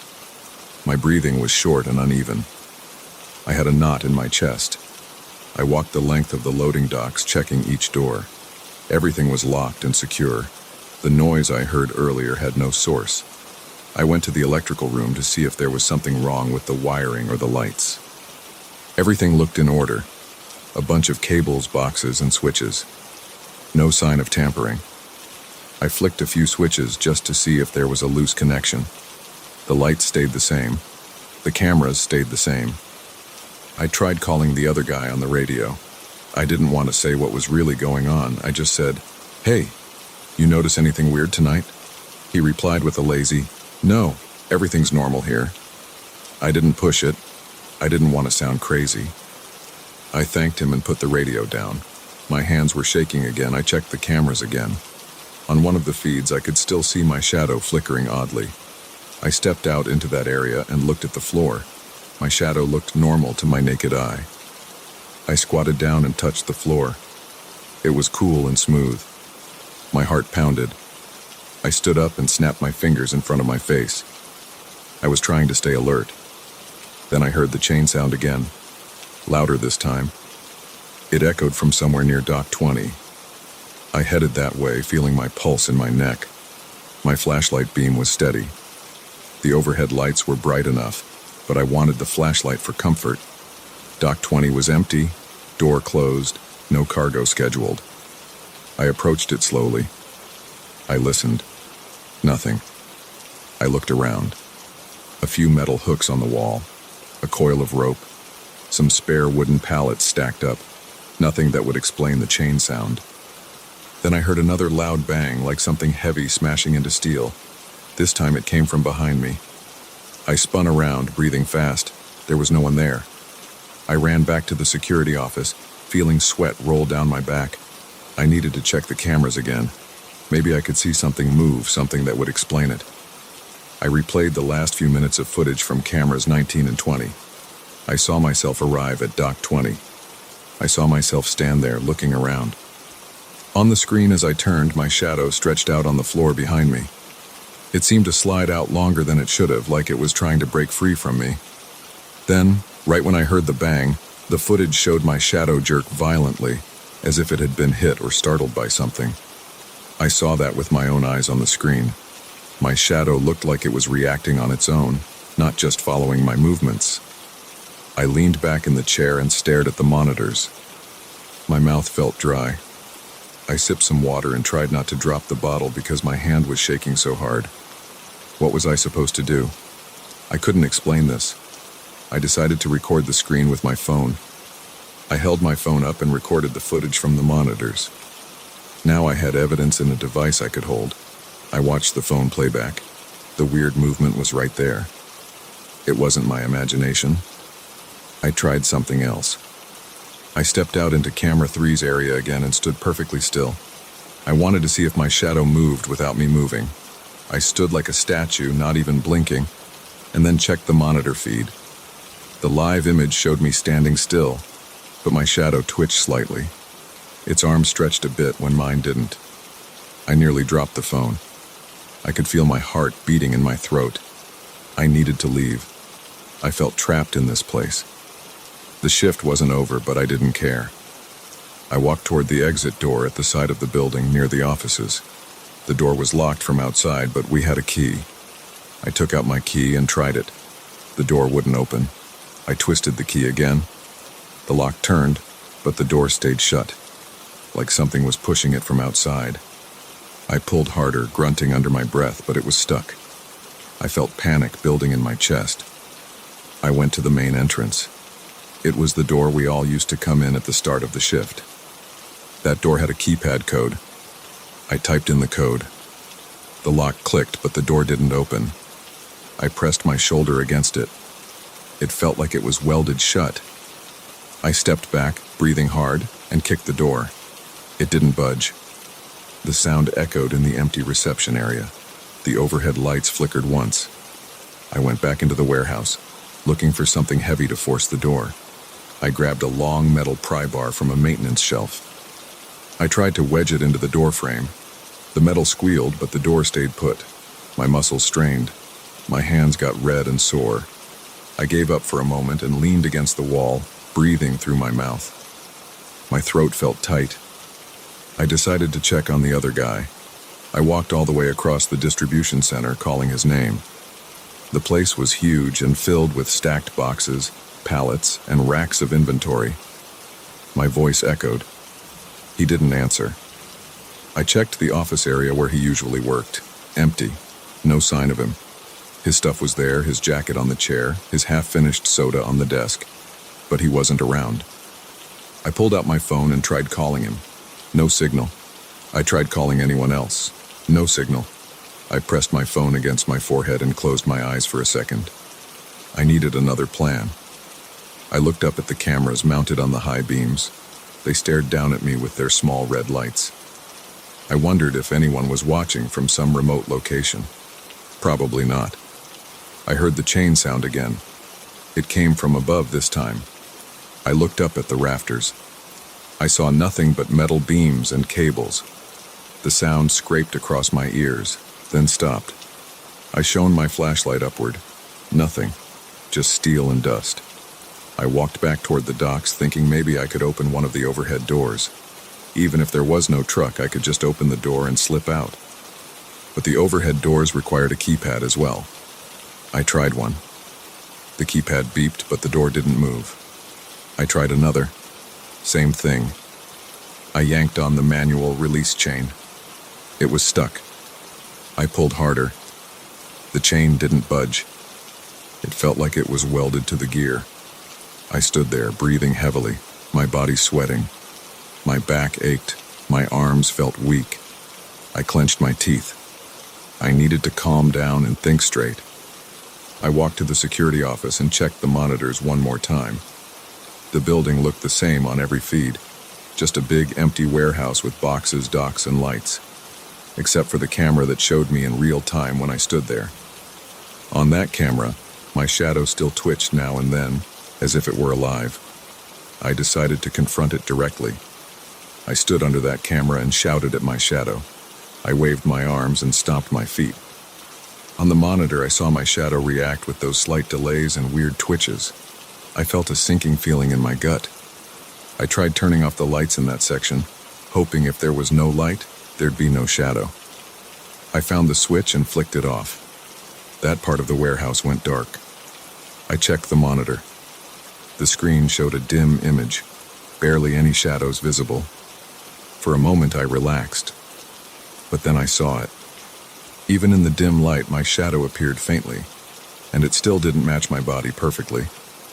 It was like I couldn't escape it. I turned the lights back on and stood there, thinking of what to do next. I decided to try the main door again. Maybe something changed. I walked fast, my boots squeaking on the floor. I reached the door and pulled on it. It opened without resistance. A gust of cool night air hit my face. I stumbled out, breathing hard, looking around the empty parking lot.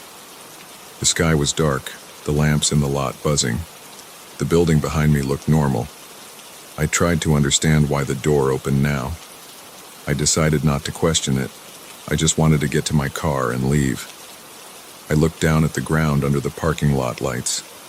My shadow stretched out in front of me, connected to my feet, moving exactly as I moved. It looked normal.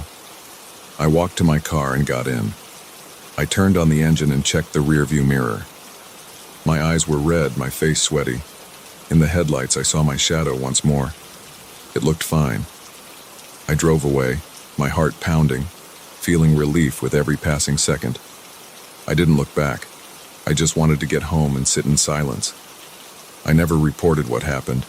I left that job the next week. I didn't explain my reasons. I just said it wasn't for me.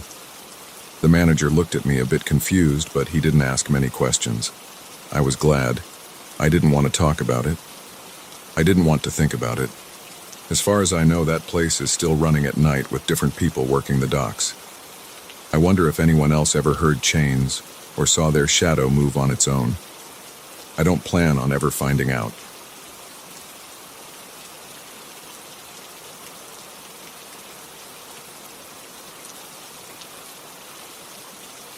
I pulled into my driveway late that night.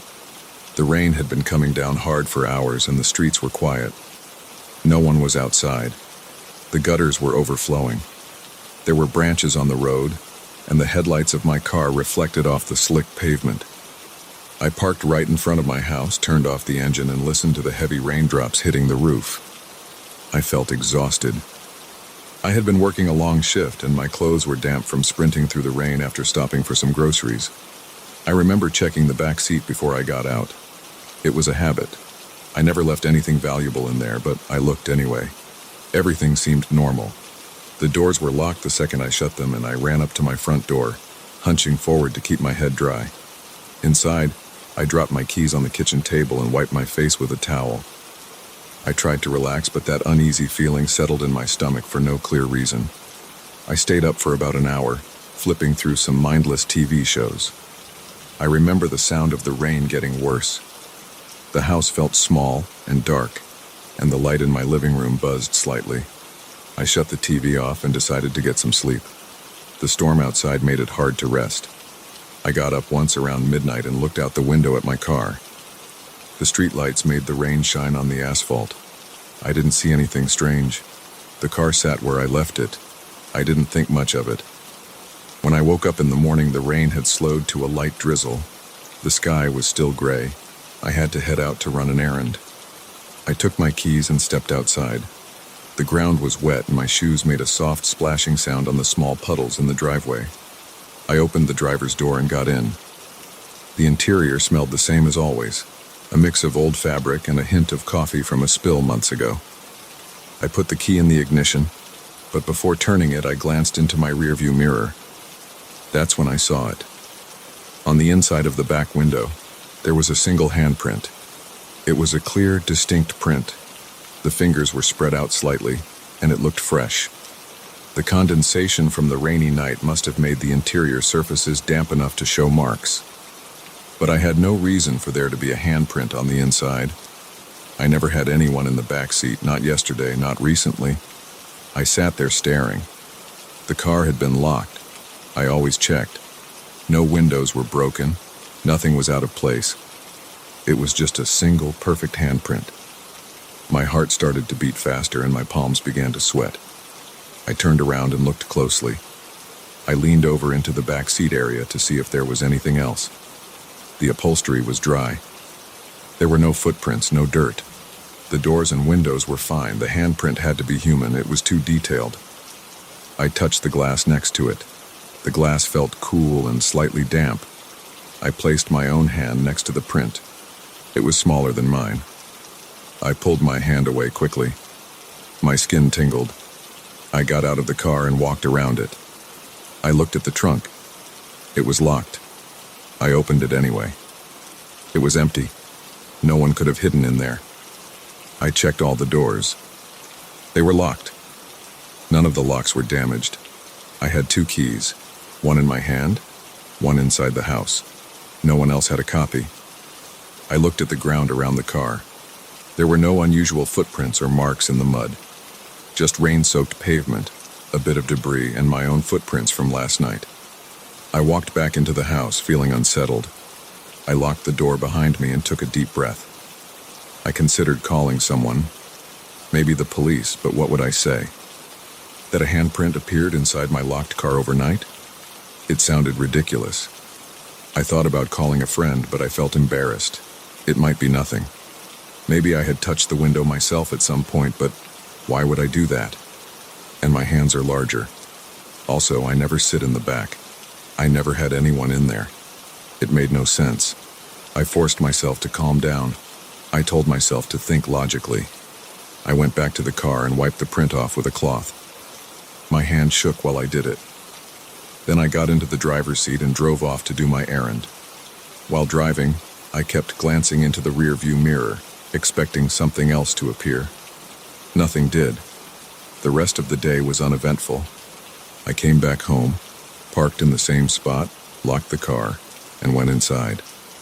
The rain had stopped by then, and the afternoon was quiet.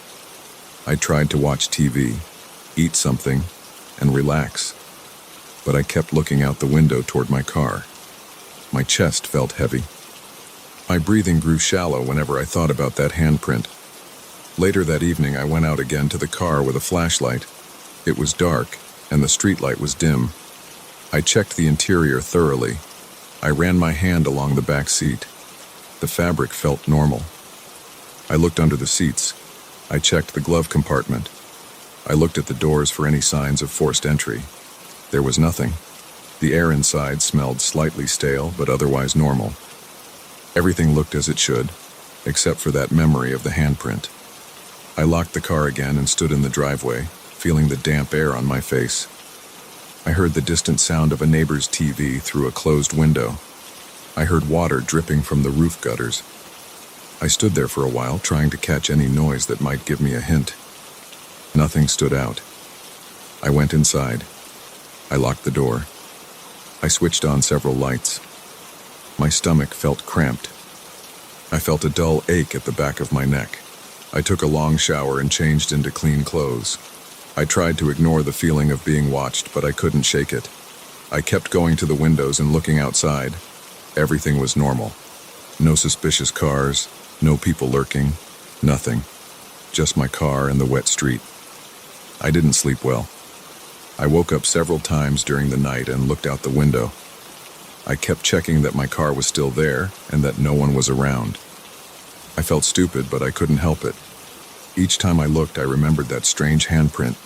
I tried to convince myself that I had somehow made the print, or that it was old, and I only noticed it now. But it was too distinct.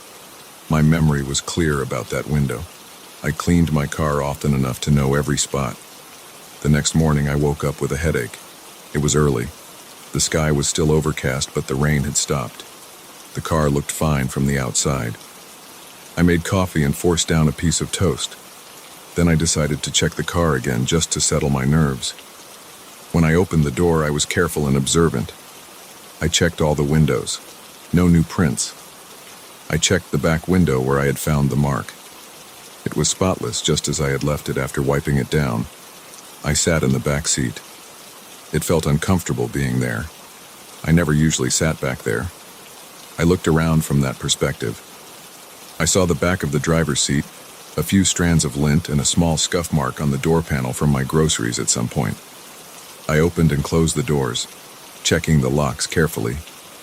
Everything functioned as expected. I pressed the door seals, looking for gaps. They were tight. No water had leaked inside. No sign of forced entry. I leaned closer to the back window and breathed on it, just to see how a fresh print would look. My breath fogged the glass. I pressed my hand gently and pulled it away. The print I left looked very much like the one I found yesterday, except my hand was bigger, and I knew I made this one. The old print was smaller. It looked more like a woman's hand, or maybe a young adult's, but I wasn't allowed to think about that. I had no idea who could have done it. There had been no one else in my car. I had no visitors. I had not driven anyone around. I had no reason for a stranger's hand to appear inside my window. I spent the day doing normal things: laundry, cleaning the kitchen, paying a couple of bills online. I tried to move on. By late afternoon, I started to feel uneasy again. I looked outside, and my car was still there, just as I left it. I decided I would do one more test before dark. I would leave the car locked and go check it a few hours later to see if something changed. Maybe the weird weather caused some sort of condensation pattern, but that wouldn't explain a perfect handprint with distinct fingers. Around 9 p.m., I went out with my flashlight. The neighborhood was quiet again. I looked through the windows without opening the car. Everything seemed fine. I didn't see any prints. I tried the doors. Still locked. I clicked the key fob to unlock, then lock it again, just to confirm the sound of the locks engaging. It was solid. I walked around my house, shining the flashlight at the bushes, checking if someone was hiding. I saw no one. I looked at the dark windows of the other houses. People were inside watching TV or sleeping. There was no suspicious movement. I went back inside. I felt tired and tense. My neck and shoulders were stiff. My stomach hurt a bit. I drank some water and tried to watch something on TV. I couldn't focus. The sound of the show was dull and my eyes kept drifting to the window. Finally, I decided to sleep. I made sure every door and window in my house was locked. I checked them twice. My heart beat faster as I thought about the car sitting outside. I turned off the lights and went to bed, feeling uneasy. I woke up again in the middle of the night. It was about 3 a.m. I had to check. I couldn't stop myself. I got dressed and went to the front window. I moved the curtain slightly. The car looked the same under the streetlight's glow. I could see the reflection of a nearby sign on the windshield. Nothing else, but I couldn't go back to sleep, so I stepped outside quietly. The pavement was cold under my shoes. I approached the car from the rear. With the flashlight off, I used the faint light from the street. I pressed my face close to the glass. The interior was dark. I saw the shape of the seats and the faint outline of the dashboard. No movement. I exhaled. I began to relax. Then I turned on the flashlight and aimed it inside, scanning slowly. Front seats, back seats, floor, windows. Nothing. Just empty space. I felt relieved for a moment. I turned to go back inside when something made me look again. The back window from inside still looked clean. I leaned closer. I didn't see a print. Good. I went back inside, locked the door, and tried to sleep. I kept thinking about the handprint. If I never see it again, maybe I can forget it. Maybe it was some weird moment where I didn't remember touching the glass, but I remembered everything clearly. It was driving me crazy, but I decided I had to let it go. The next few days, I checked the car less frequently. I drove it around as usual. I watched it carefully each time I got in and out. No new prints appeared. The memory of that night started to fade. I still felt a bit paranoid, but I tried to return to normal life. The weather cleared up. The sun came out a few times. I washed the car and vacuumed the interior. I felt a bit nervous doing that, but I got through it. Everything looked normal. I worked, I ate, I slept. Nothing strange happened again, but I can't forget the moment I first saw that handprint. The feeling in my stomach, the sweat in my palms, the way my heart thumped. I can't forget the tension in my shoulders as I tried to find a logical explanation. Maybe it will always remain a weird mystery. All I know is that I locked the car. I checked it thoroughly. Yet there was that single, clear handprint on the inside of the rear window, appearing out of nowhere on a stormy night. And I never found out how it got there.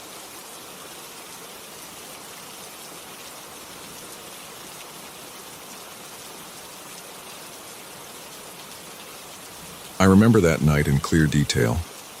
It was late, probably well past midnight. I had been cleaning my uncle's old house for hours.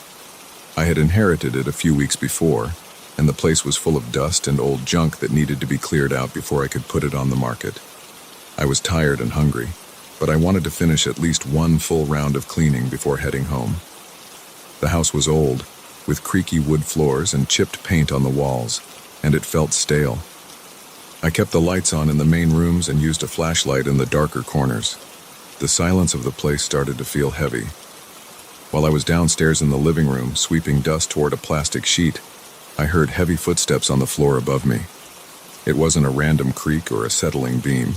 It sounded like someone walking slowly, one step after another, across the wooden floor in the upstairs hallway.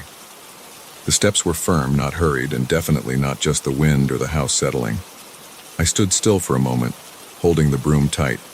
I listened to see if the steps would continue. They did, maybe 3 or 4 steps, then stopped. The hair on my arm stood up. My heart started pounding. I didn't say anything out loud right then.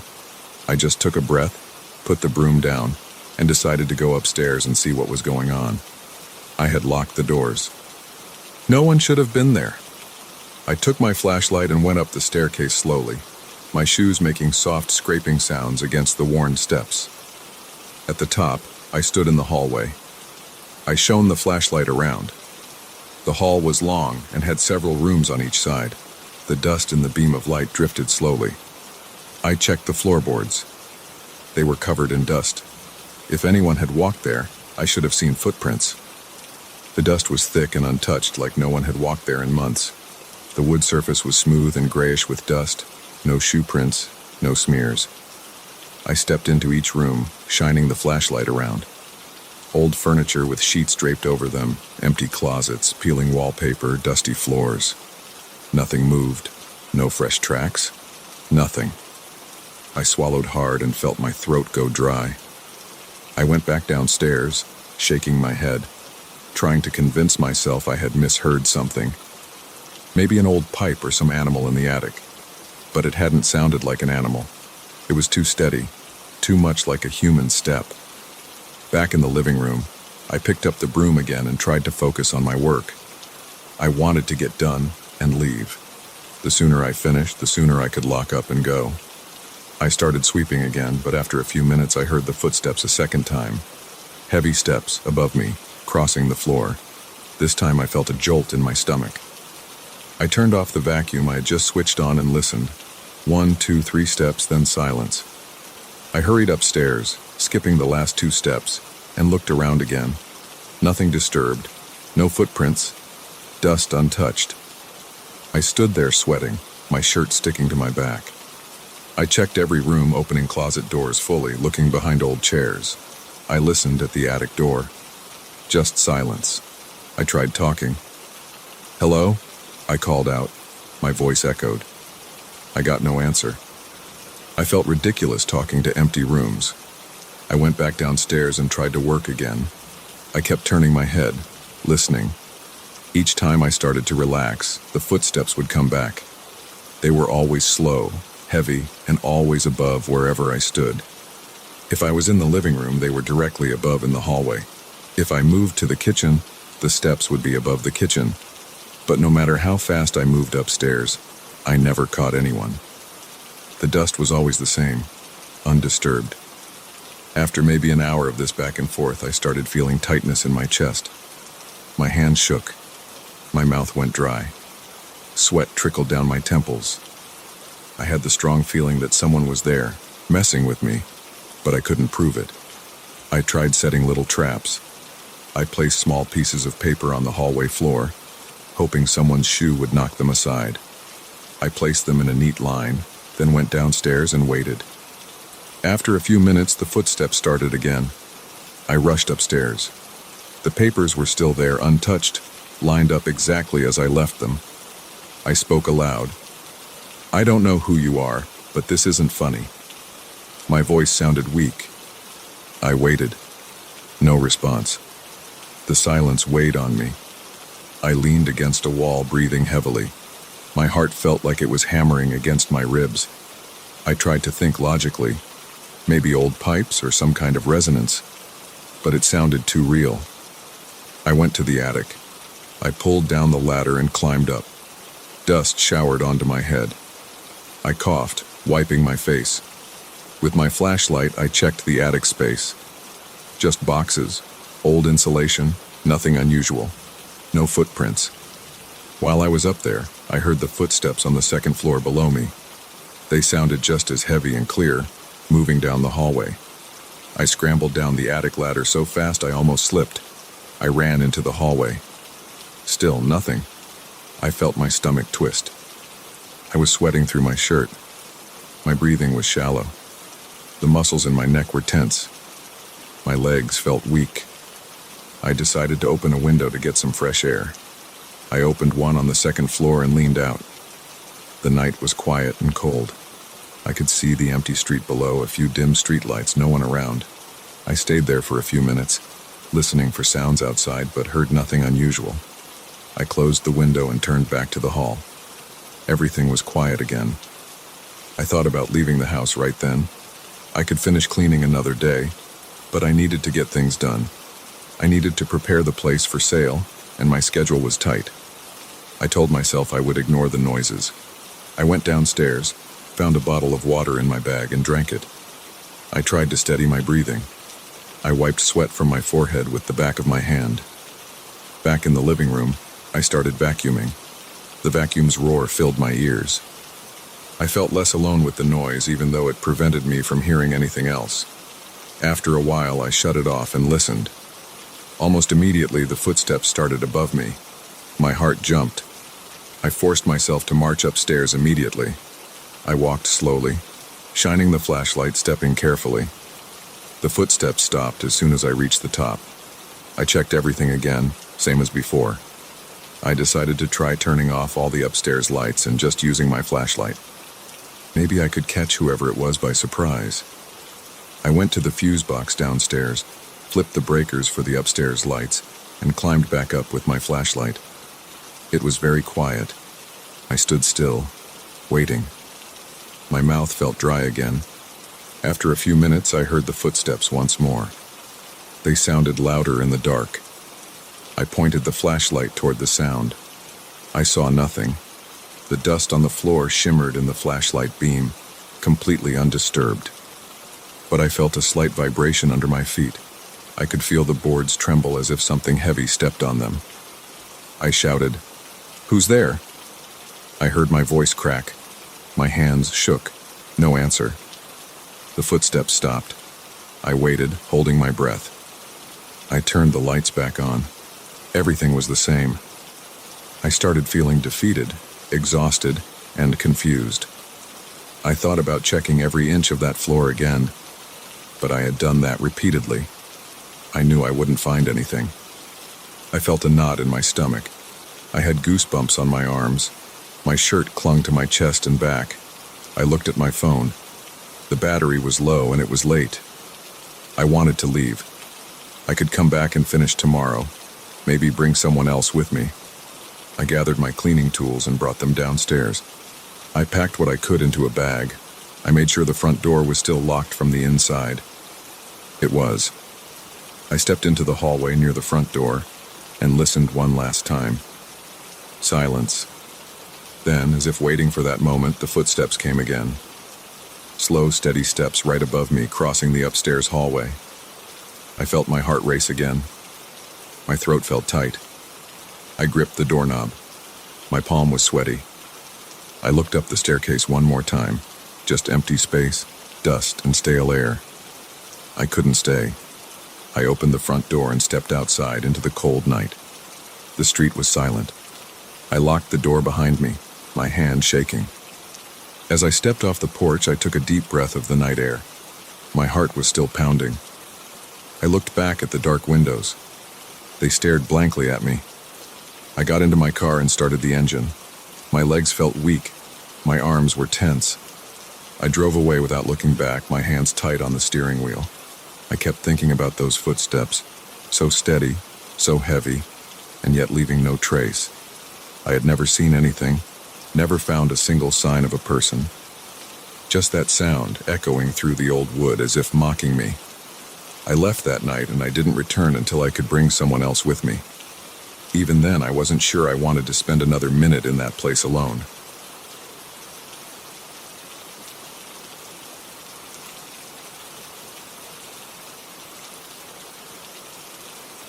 I set up my tent in a small clearing just before sunset. I chose that spot because it looked flat and the ground felt dry. There were a few thin trees scattered around and a low brush that didn't seem to hide any larger animals. The air smelled like damp leaves and the soil felt firm under my boots. I hadn't seen anyone else on the trail for a while, so I assumed I would have the place to myself. I didn't mind being alone. I wanted a quiet night out, away from people, just resting and waiting for morning. After I unpacked my gear, I ate some of the snacks I carried with me and drank from my water bottle. I checked my flashlight to ensure the batteries were good, then I laid my sleeping bag inside the tent. By that time, it was getting dark. The sky had lost most of its light, and only a faint glow remained on the horizon. Inside my tent, I could still see the shape of my hand if I lifted it close to my face, but everything else looked black.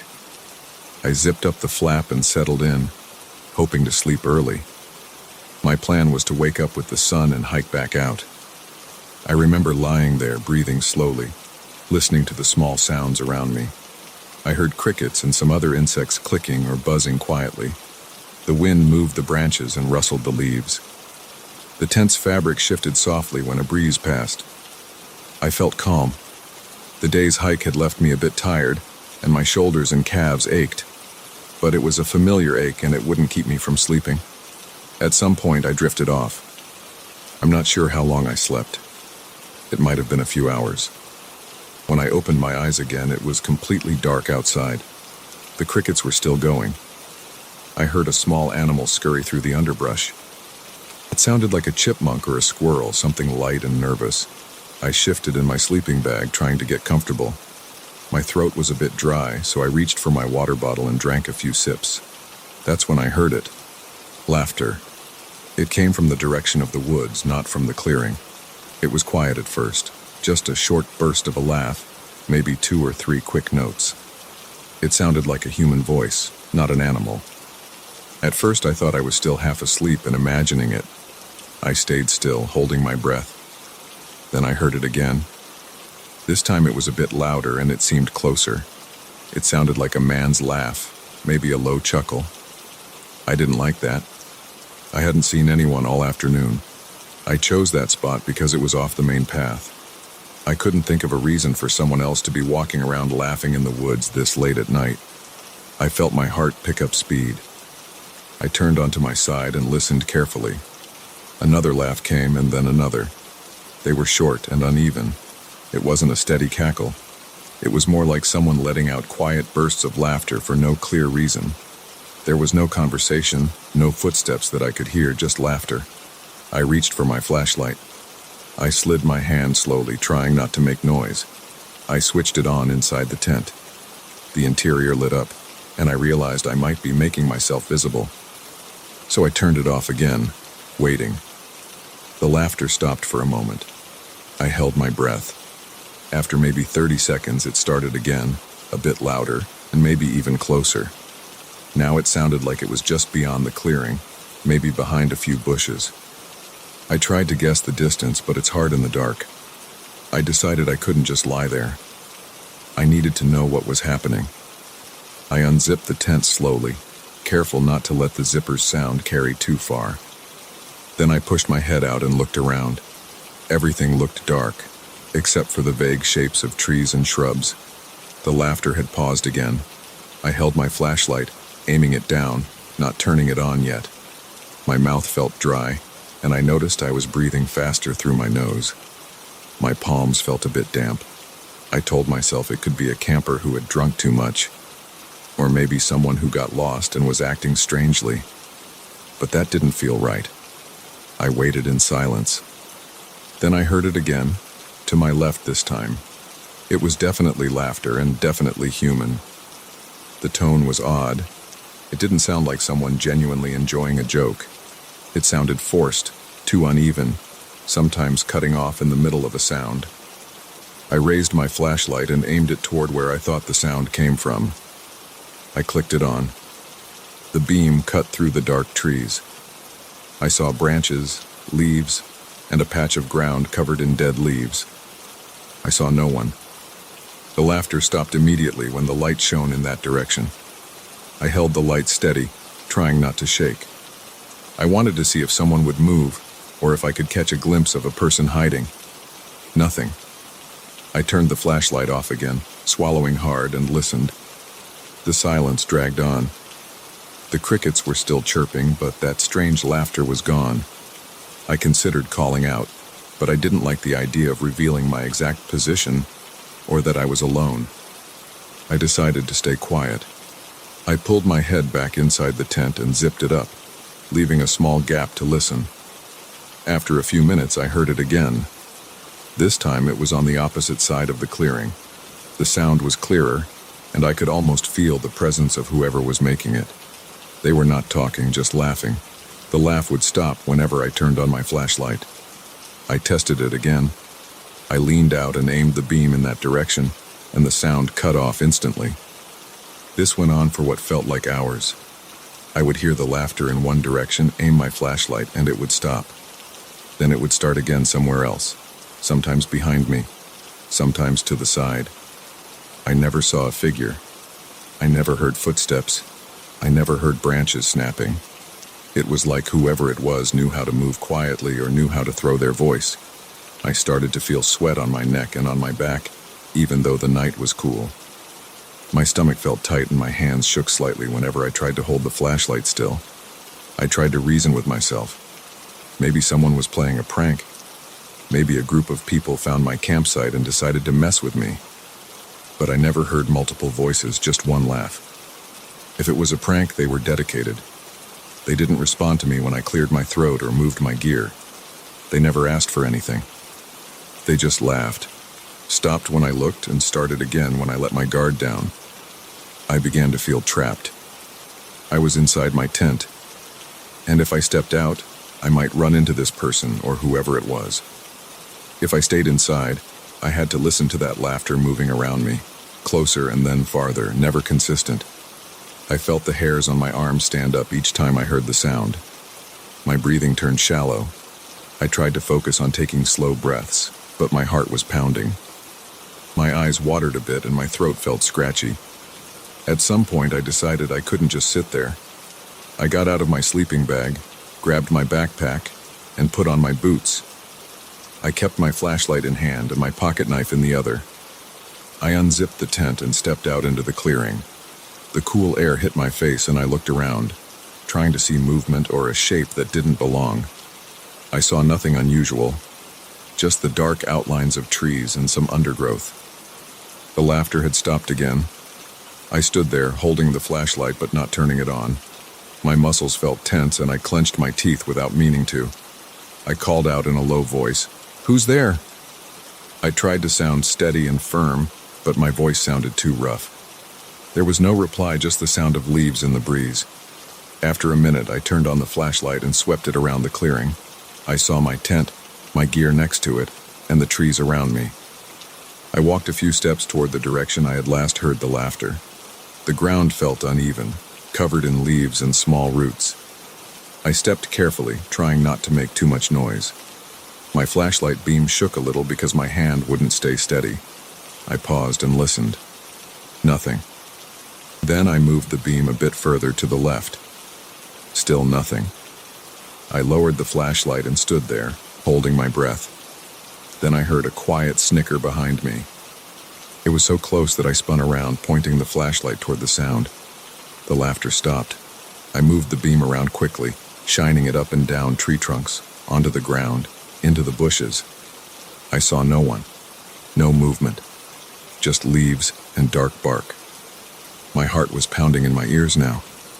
I felt a prickle on the back of my neck. I wanted to get away from this place, but it was the middle of the night, and I wasn't sure where to go. The trail back was about an hour's walk, maybe more, and I didn't like the idea of stumbling around in the dark while someone followed me and laughed like that. I decided to wait until first light. I thought if I could just get through the night, I would pack up as soon as I could see and then get out. I went back to my tent, crawled inside, and zipped it up. I sat upright, holding the flashlight in my lap and the knife next to me. I listened to every sound. For a while, I heard nothing. Just the insects and the wind. My breathing slowed down a bit, and I tried to relax my shoulders. Suddenly, the laughter started again. This time it sounded like it was right at the edge of the clearing. It was a quick burst of sound, then silence. I gripped the flashlight. I didn't shine it this time. I just listened. Another laugh came, this one shorter and quieter, like the person was holding back. The sound made my chest feel tight. I swallowed and forced myself to breathe slowly. I wanted to say something, to ask what they wanted, but I was afraid to speak again. I just stayed silent. The laughter stopped, and then I heard a slight rustling sound. I kept listening, leaning forward. It sounded like someone moving through the bushes. It wasn't loud, but it was there. I shone the flashlight toward the sound, trying to catch them. As soon as I did, it stopped. No laughter, no rustling. Nothing. I turned the flashlight off again. I thought maybe if I pretended to ignore them, they would go away. I sat there in the dark tent for a long time, just waiting. Occasionally, I would hear a short burst of laughter, never in the same spot twice. Sometimes it sounded closer, sometimes farther. Each time I heard it, I felt the muscles in my neck tighten. I tried to think of a plan. I considered packing my things right then and hiking out with the flashlight. But that meant walking through the trees with limited light while someone followed me around. I decided it wasn't worth it. I stayed in the tent, gripping the flashlight and the knife, and waiting for the sky to brighten. The laughter continued off and on. Sometimes I went several minutes without hearing it. Each time it returned, my heart would jump. I couldn't calm down. My mouth felt dry, and I had to keep swallowing. I took small sips of water, but I didn't want to drink too much and have to step out of the tent. After what felt like hours, I noticed a slight change in the darkness outside. The night was slowly weakening. The sky began to lighten just a bit. I unzipped the tent again and looked out. The shapes of the trees were clearer now. I could see a few rocks on the ground. The laughter had stopped for a while. I waited, scanning the area, expecting to hear it again. I stepped out and looked around carefully. I still saw no sign of anyone else. No footprints in the damp soil near the tent, no broken branches, nothing. As the light improved, I decided to pack up quickly. I gathered my things with shaky hands. I rolled my sleeping bag, folded the tent, and checked the ground for anything I might leave behind. I kept looking over my shoulder and listening. Everything was quiet except for the normal sounds of the forest waking up. Birds started calling from somewhere above. The wind felt cooler on my face now. I put on my backpack and gripped my flashlight. I kept the knife in an easy-to-reach pocket. Then I started walking back toward the trail. I moved carefully but steadily. I looked behind me every few steps, expecting to see someone following. I saw no one. As I got deeper into the forest, the laughter never returned. I heard only my own footsteps, my breathing, and the rustle of leaves under my boots. It took me a while, but eventually I reached the main trail and followed it out. I didn't relax until I was well into the morning, with the sun visible through the trees. I never figured out who was laughing that night. I never saw a face, never heard a word. I just knew that whoever it was didn't want to show themselves. They were there, though, moving around, getting closer, and then backing off. I made it out of that forest without seeing anyone else. I got back to my car, threw my gear in the trunk, and drove away. My hands were still a bit shaky as I gripped the steering wheel. I felt relieved to be away from those trees. I still don't know what that was about. I just know I won't forget that laughter cutting through the dark, stopping every time I tried to catch it with my light. And I know I won't be camping alone in that area again.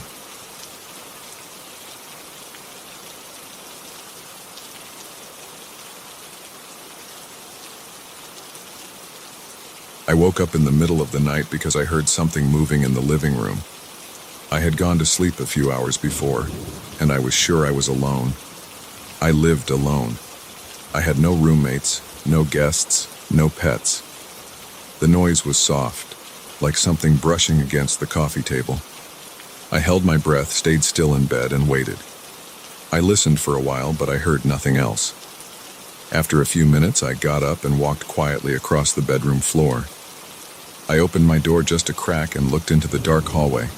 The apartment was silent again. I flipped on the hallway light and checked the living room. Everything seemed normal. I looked around to be sure. The furniture was in place, the windows were closed, and the locks were engaged. I decided to forget it and go back to sleep. The next morning, I felt stupid for feeling paranoid. I had been tired. Maybe I'd heard something outside. I wanted to ignore it, but as I got ready for work, I started noticing small details. My keys were not where I usually left them. I always put them in a small bowl near the TV. That morning, I found them on the kitchen counter next to the microwave. I tried to remember if I had placed them there the night before. I couldn't recall doing that. Still, I had been tired, so maybe I messed up. At work, I kept thinking about that. It bothered me because I had a very clear habit of where I put my keys.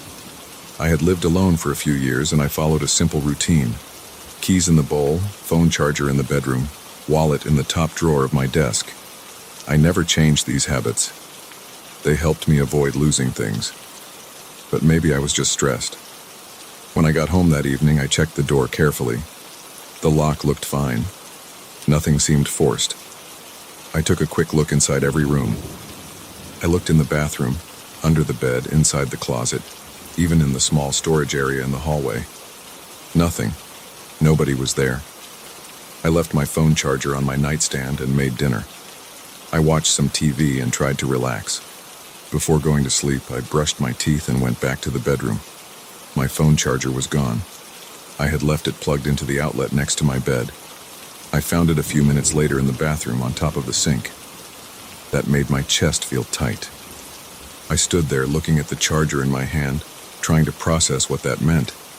If someone had entered my apartment, wouldn't I have heard something? There were no signs of forced entry. Maybe I was sleepwalking. I never had a history of that, but I couldn't explain it otherwise. I didn't sleep well that night. I kept waking up and checking the apartment. Every time I heard a faint sound, I got out of bed and turned on the lights. I saw nothing. The next morning I felt tired and irritated. This time my wallet was missing from my desk drawer. I found it inside the pantry, right behind some cereal boxes. My hands shook as I stood there holding my wallet. This wasn't normal. Nothing felt normal anymore. My apartment was small. There weren't many places to hide. If there was someone here, how were they sneaking around? I decided to search every corner.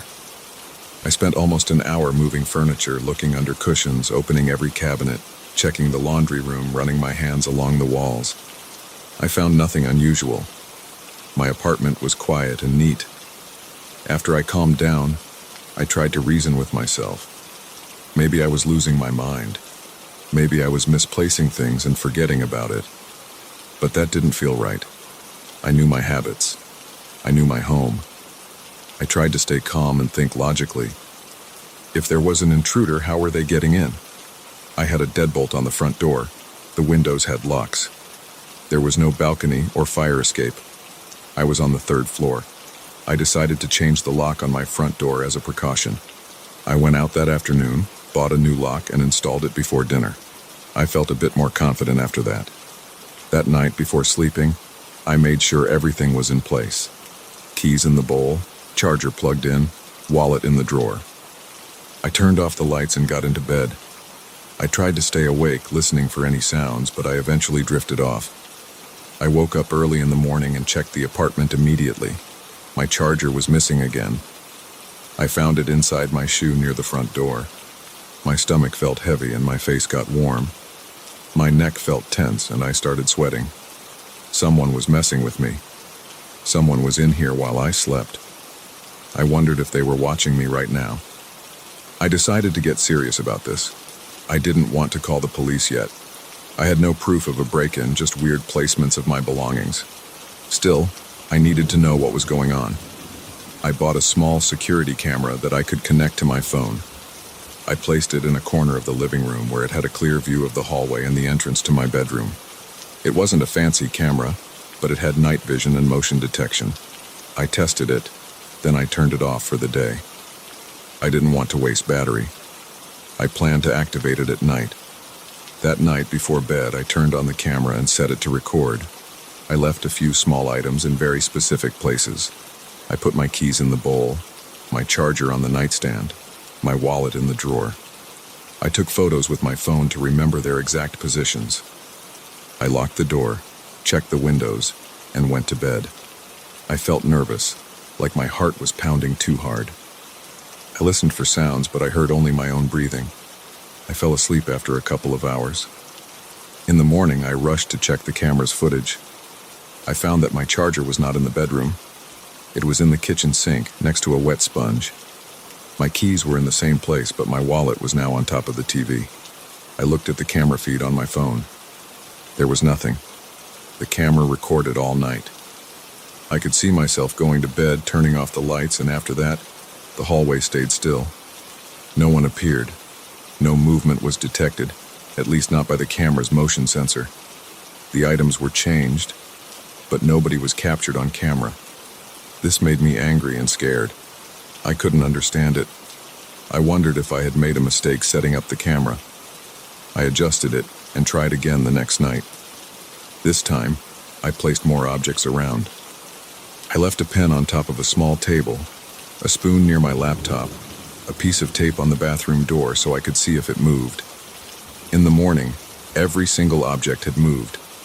The pen fell to the floor, the spoon ended up under my couch, and the tape was on the bathroom mirror. I checked the footage again. Nothing. Just empty rooms, still furniture, no signs of anyone. The objects changed places, but I couldn't see it happen. I started to feel like I was going crazy. I felt stressed all day at work. I was tired and distracted. I kept thinking about the camera footage. There had to be some explanation. Maybe the camera had a glitch. Maybe I needed a better camera. I went back to the store and bought a more expensive model, one with better resolution and continuous recording. I also bought a simple alarm sensor for the front door. It would beep if someone opened it at night. I set it up, tested it, and felt a bit better. I tried again that night. Before sleeping, I turned on the new camera, positioned it in the living room facing the hallway and the bedroom door, and left the old camera in the hallway facing the kitchen. 2 angles. I also made sure the alarm sensor on the front door was active. I locked my door carefully and went to sleep. I felt exhausted, but I forced myself to stay awake as long as possible. After a few hours, I started drifting off, but I kept my ears open for any sound. I woke up suddenly to a small scratching sound. It came from the living room. I looked at my phone. It was about 3:30 a.m. I stayed still in bed and listened. The scratching continued for a few seconds, and then stopped. I tried to get out of bed quietly. My heart was pounding so hard I thought it might be audible. I grabbed my phone and opened the camera app. The live feed showed nothing unusual. The living room looked empty. I turned up the volume on my phone, but the scratching had stopped. I checked the door alarm. It was still armed. No beep, no alerts. I waited for a while, then I got out of bed and turned on the bedroom light. I walked slowly into the hallway. I looked around the corner into the living room. Everything was quiet. I checked the kitchen. Nothing. I checked the front door. Still locked. I looked at the cameras. They were both recording, with their lights on. I decided to try to sleep again. Maybe I was imagining things. In the morning, I checked the recordings right away. The new camera caught no intruders. The old camera showed nothing. But once again, objects had moved. My phone charger ended up under the bathroom sink. My TV remote was inside a kitchen drawer. My shoes were lined up near the window. My stomach hurt when I saw this. I felt my jaw clench and my breathing get shallow. I was not imagining anything. Someone or something was doing this while I slept, and I couldn't catch them on camera. It made no sense. I started thinking about how to trap whoever was doing this. I decided to set a physical trap.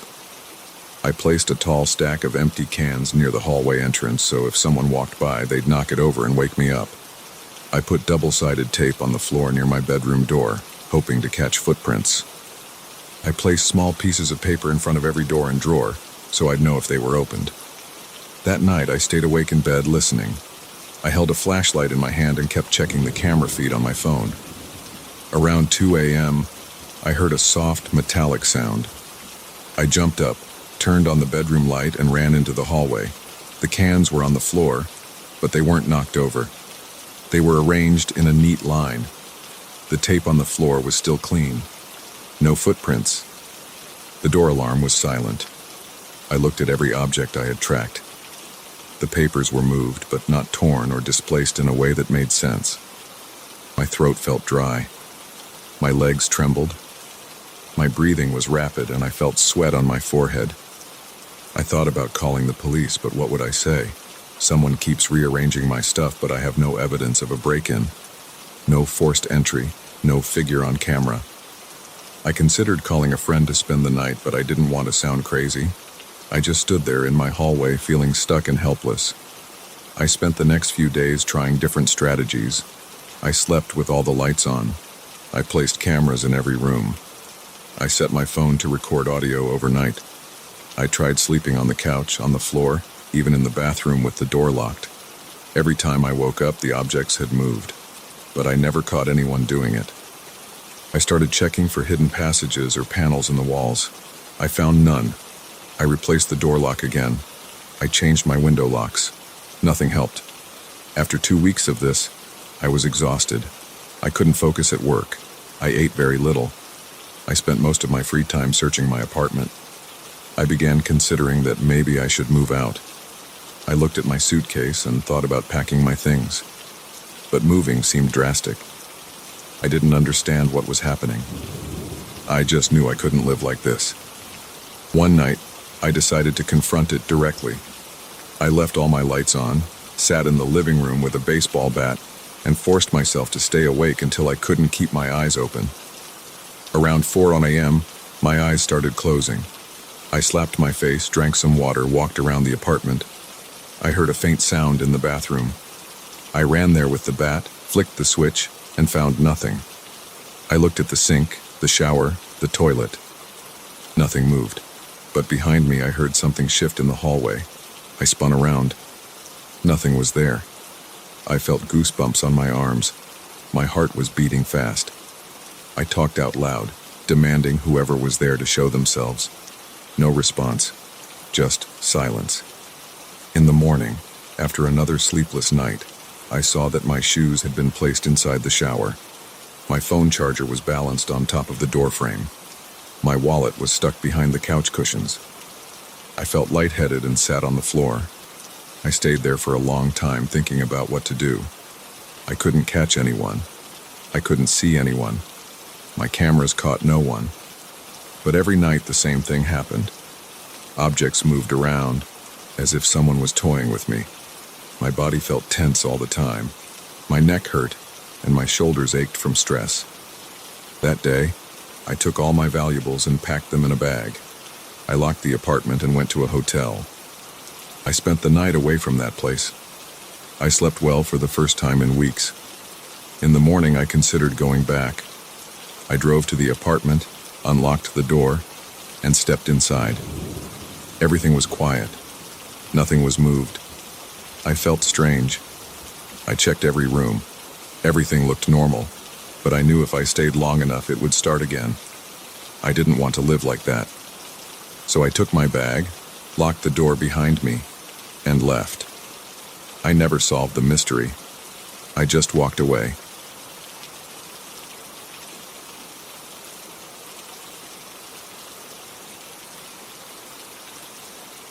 I woke up feeling heavy and off balance. My neck was stiff and my eyes burned. I had not slept well. I had stayed up too late reading random news articles on my phone and watching short videos that did not hold my attention. I remembered dragging myself to bed sometime after 3 in the morning.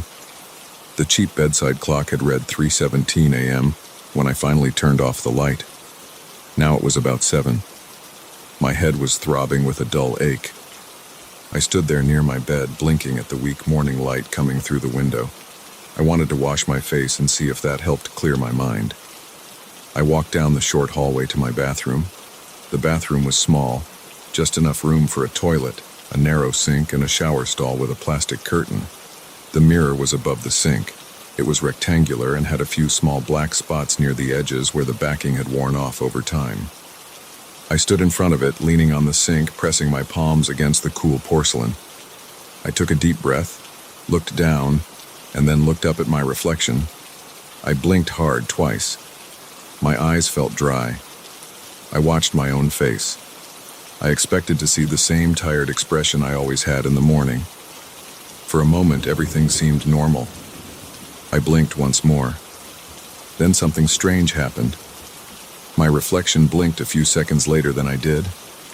At first, I thought I had imagined it. I stood there holding my breath. I tried again. I forced myself to blink one time slowly. I opened my eyes. My reflection stared back at me with wide eyes for a moment. Then it blinked. The timing was off by maybe 2 or 3 seconds. It was not in sync with me. I felt my heart rate pick up. I tried again and got the same result. I did not move for a while. I just stood there, breathing through my nose, trying not to panic. I considered that maybe I was just too tired. Maybe my vision was playing tricks on me. I splashed some cold water on my face. The water felt sharp and cold on my skin. I looked up quickly, blinking away the droplets. Again, my reflection delayed its blink. This time I tried something else. I raised my right hand. The reflection raised its right hand too, but a second too late. I put my hand down. A few seconds later, it put its hand down. I felt the hair on my arm stand up. I kept doing small tests. I tilted my head to the left. My reflection tilted its head too, but always with that tiny pause before the action. I tried to lean forward and look closely at the glass. The reflection leaned forward late. I turned my head to the side, and it did the same, trailing behind me by a couple of seconds. My mouth went dry. I rubbed my eyes and checked again. Nothing changed. The mirror looked normal. The edges were the same. The frame was dusty as usual. The lighting was normal. But this behavior made no sense. I decided to step back into the hallway. I left the bathroom and returned after a few seconds, hoping that the reflection would reset itself. I walked back in and looked straight at the mirror. My reflection looked tired, just like I felt. But when I blinked, it still did not blink at the same time. It waited a moment before following my action. I felt a cold tension in my stomach. I wiped my face with a towel. I looked around the bathroom. Everything else was normal. The shower curtain was where I left it. The toothbrush stood in its holder. I could hear distant traffic noise through the closed window. My apartment was small and quiet. I listened carefully, but nothing seemed out of place. I walked out again into my bedroom and checked myself in the mirror door of my small closet. There, my reflection matched my movements exactly. No delay. I blinked twice in the closet mirror. Perfectly normal. I raised my hand. Perfect sync. I went back to the bathroom mirror. The delay was still there. I leaned closer and tapped the glass with my fingertip. It felt solid. It looked the same as always. I ran my hand along the edge. I tried cleaning it with a piece of toilet paper, rubbing in a small circle even though it was not dirty. Nothing changed. I stepped back and tried to see if maybe it was some play of light. I turned on the bathroom light and turned it off again. The delay remained. I forced a short laugh, but it sounded shaky in my throat. I shook my head. I muttered to myself, "This is stupid." But I kept staring. I decided to test something else. I lifted both arms above my head. On the mirror, my reflection waited a second or two and then lifted both arms. I dropped my arms, and after a moment, the reflection dropped its arms. I tapped my foot on the tile floor. I could feel the tension in my chest. I tried snapping my fingers. My reflection snapped its fingers later. I tried opening my mouth wide and then closing it. The reflection did the same, late every time. I noticed that the delay was always there, always about the same amount of time. It was not random, it was consistent.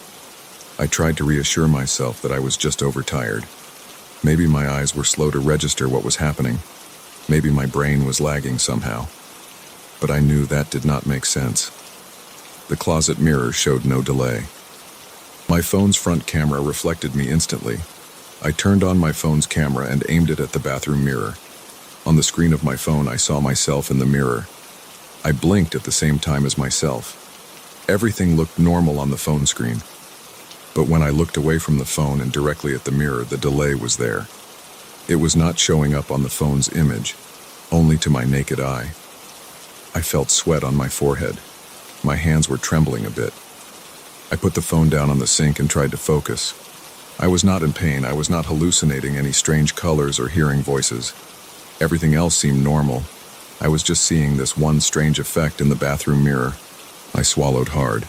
I decided to call someone. I picked up my phone and called a friend. He was probably at work, so he did not answer. I considered calling another friend, but I realized I had no idea how to explain this without sounding like I had lost my mind.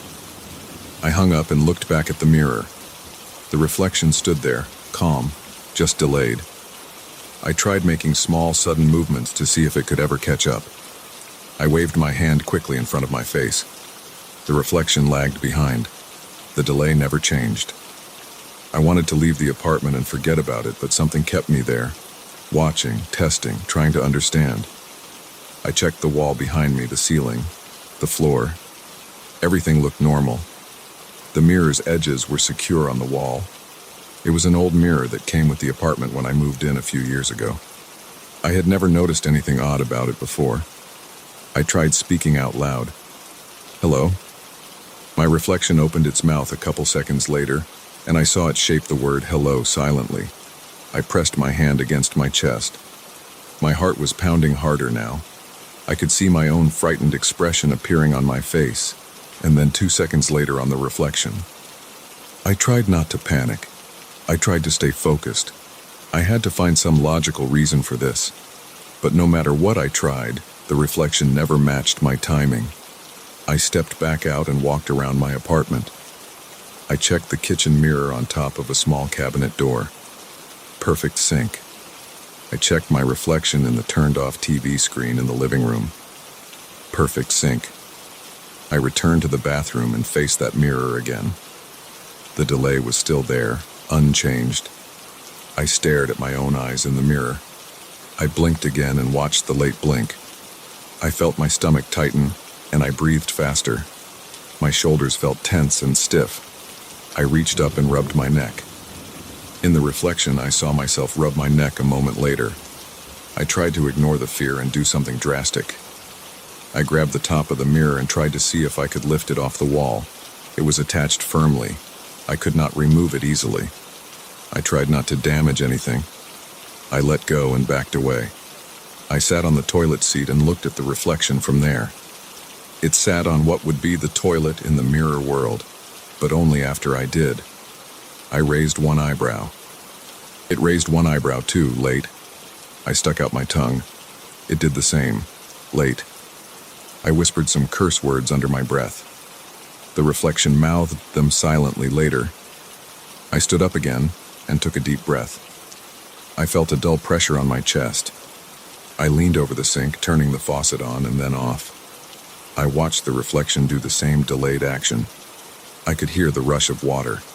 I could smell the slight, moldy scent of the bathroom. I felt the cool ceramic of the sink under my fingers. Everything felt real. There were no strange visual distortions except for this one bizarre delay. I decided I had to leave the apartment. I was too anxious. I hurried to get dressed. I pulled on some jeans and a t-shirt. I put on my sneakers and jacket. Before leaving, I returned one last time to the bathroom and faced the mirror. The reflection faced me. I raised my right hand very slowly, and after a few seconds it did the same. I blinked once and it blinked late. I walked out.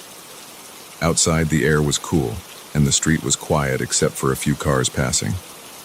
I walked down the block to a nearby cafe. Inside, the smell of coffee and pastries surrounded me. I glanced at the large window at the front of the shop. The window showed my reflection from outside. I lifted my arm and blinked. The window reflection matched me perfectly. I sighed in relief. I felt safer around normal reflections. I ordered a coffee and sat at a small table. I tapped my phone on the table. My knee bounced up and down. I looked around. People were minding their own business. I noticed a small mirror behind the bar near the espresso machine. It was placed at an angle. I could see part of my face in it if I leaned forward. I decided to check that reflection.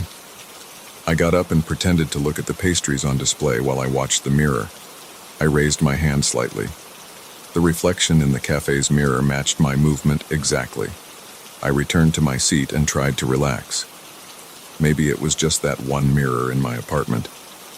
Maybe I was just losing it from lack of sleep. After a few minutes, I finished my coffee and headed back out. I walked around the block. I looked at various reflective surfaces, car windows, shop windows, sunglasses on another person's face. They all reflected me normally.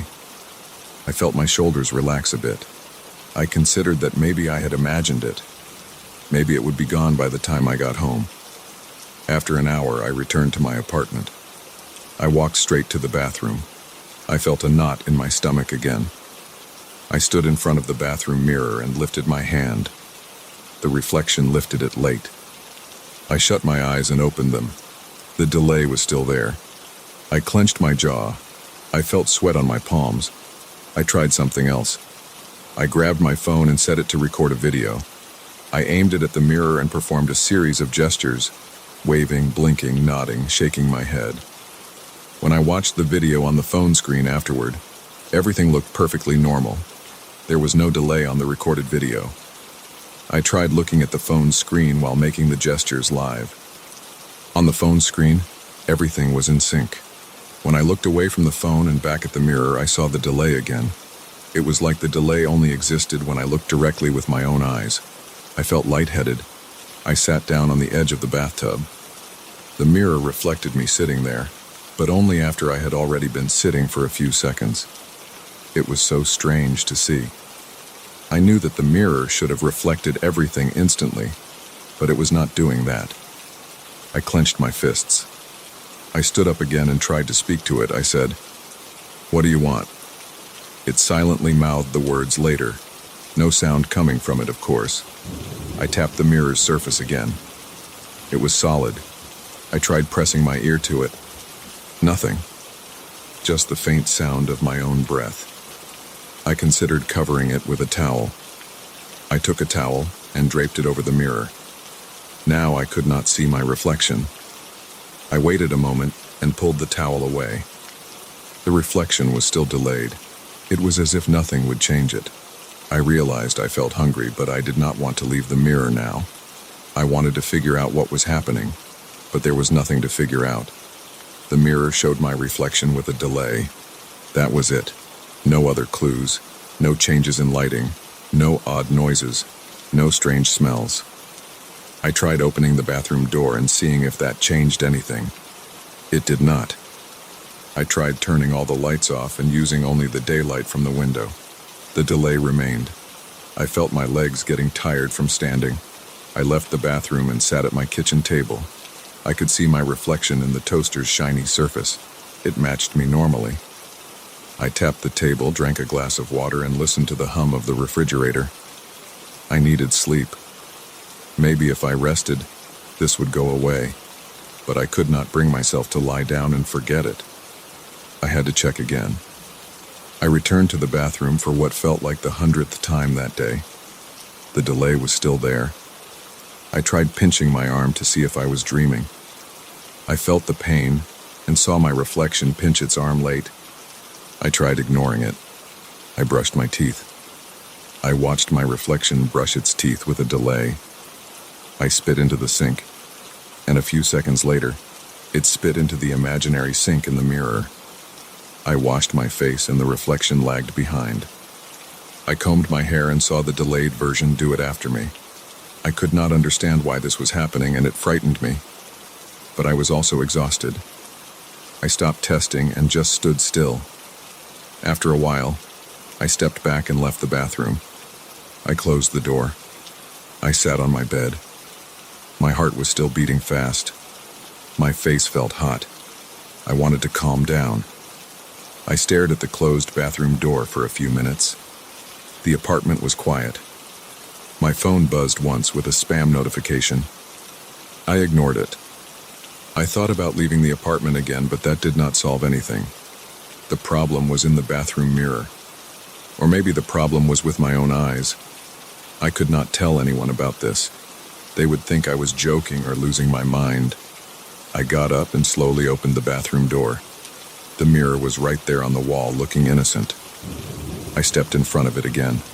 I raised my hand, and it raised its hand late. I blinked, and it blinked late. I took a deep breath. I looked closely at my own eyes in that reflection. They looked the same as always, just delayed. I reached out and touched the mirror one last time. It felt smooth and cold. I turned off the bathroom light, walked out, and shut the door. I went to my living room, sat on the couch, and looked at my own faint reflection in the blank TV screen. It matched me perfectly. I told myself I would not check the bathroom mirror again for the rest of the day. I would try to sleep early tonight and hope that by morning the mirror would be normal. I tried to push away the nervous feeling in my chest and focused on breathing slowly. I hoped that tomorrow, this would all be over.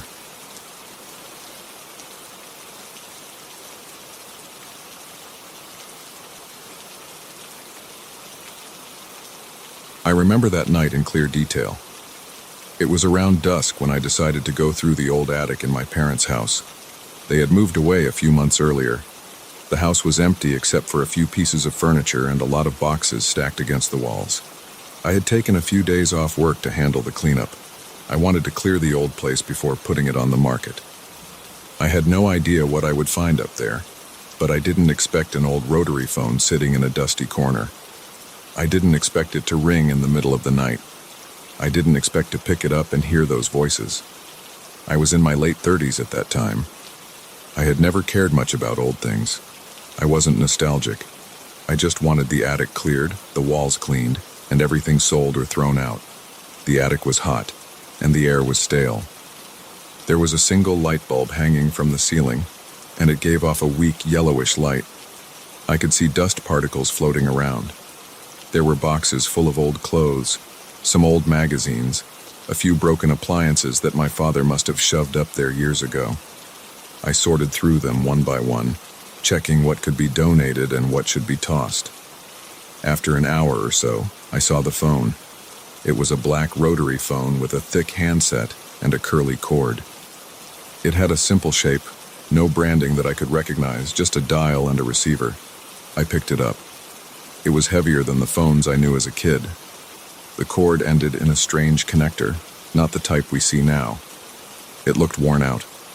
The phone smelled like old plastic and dust. It was just an object. I tossed it on top of a box and continued sorting through everything else. By the time I finished, it was late evening. I carried down a few boxes to the living room. I planned to drive them to the recycling center the next day. I locked up the house, turned off the lights, and decided to sleep on a spare mattress in my old bedroom.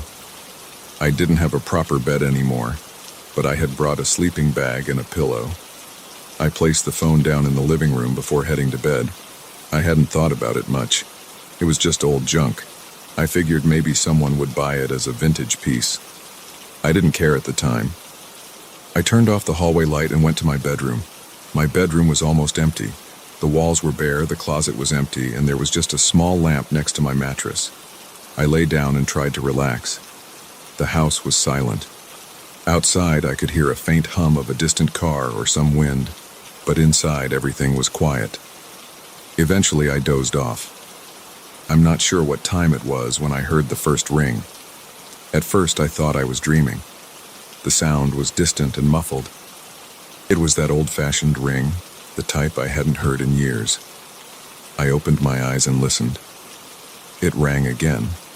I recognized it immediately as the old phone. I sat up and rubbed my face. My heart wasn't pounding yet. I was just confused. I got up, walked to the living room, and turned on the overhead light. The phone was on top of a box. It was ringing. The dial was not lit up, of course, and it wasn't connected to anything. I checked the cord. It was not plugged into any outlet. I stared at it. It rang a third time. My mouth felt dry. My scalp tingled. I reached out and lifted the receiver. I didn't say anything. I just listened. There were voices on the line. It sounded like more than one person talking, but I couldn't make out the words. It was muffled, like they were speaking from far away. The tone of the voices was low, not loud. I said, "Hello?" Nobody answered. The voices continued, but I couldn't understand them. I said hello again. Nothing changed. They kept talking in those low, unclear tones. I listened for about 20 seconds. Then the line went dead. There was a soft click, and the voices stopped. I stood there holding the receiver, my arm tense. After a few seconds, I hung up. I walked around the living room checking if there was any trick, maybe a hidden speaker or something. I followed the cord, lifted the phone, shook it gently. Nothing made sense. I checked the walls to see if there was some old connection point that I had missed. The wall jacks were there, but no cables were connected. The main phone line in the house was disconnected a long time ago. My parents had relied on cell phones. The old landline service ended years before. I stood there for a few minutes. I tried to remain calm.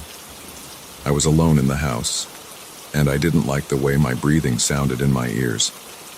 I decided I wouldn't think too much about it. I put the phone inside a cardboard box and closed the box. I told myself I'd deal with it in the morning.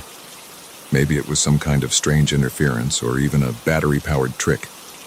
Although I couldn't see any batteries, I went back to my bedroom. It took me a while to fall asleep.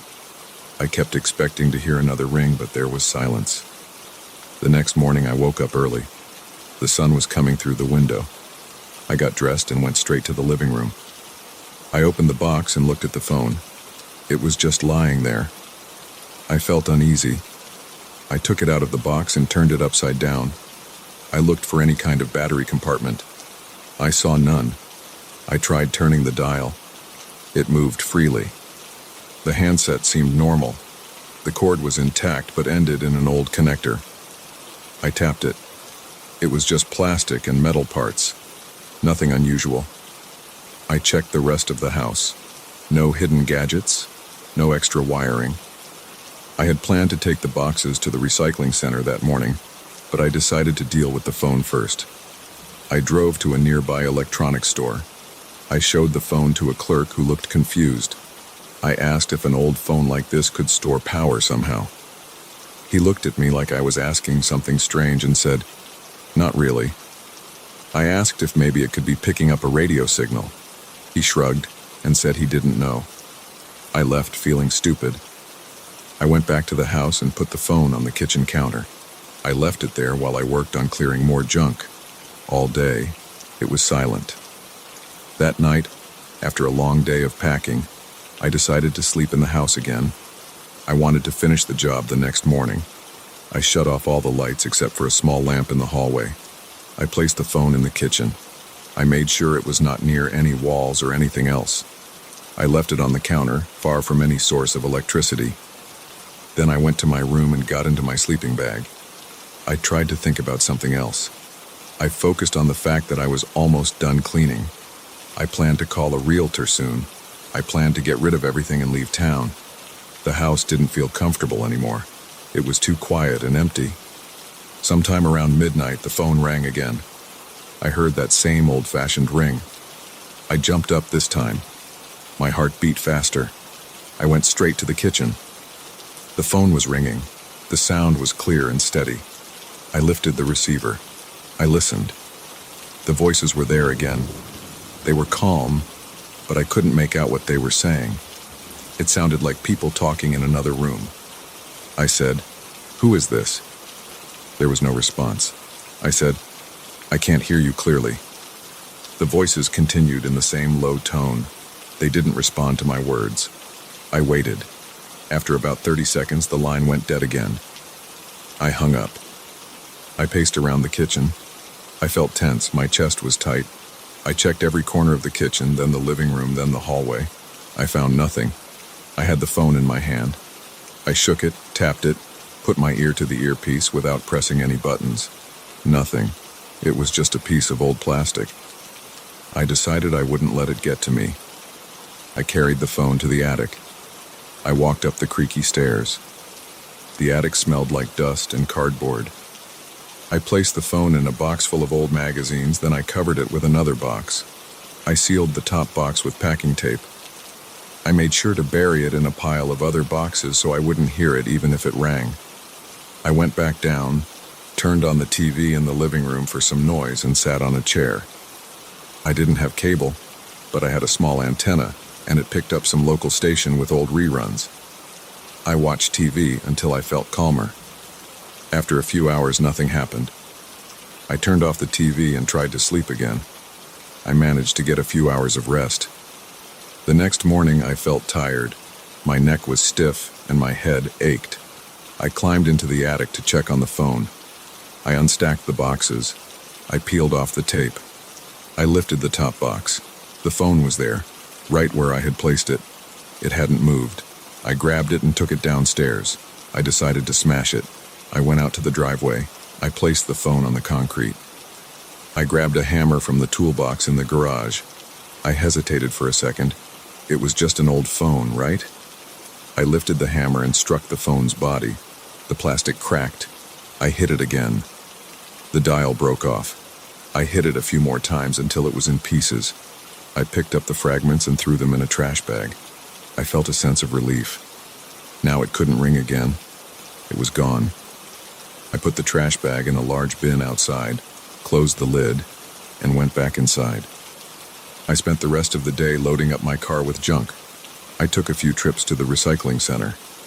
I didn't think about the phone anymore. I cleaned out some cabinets and swept the floors.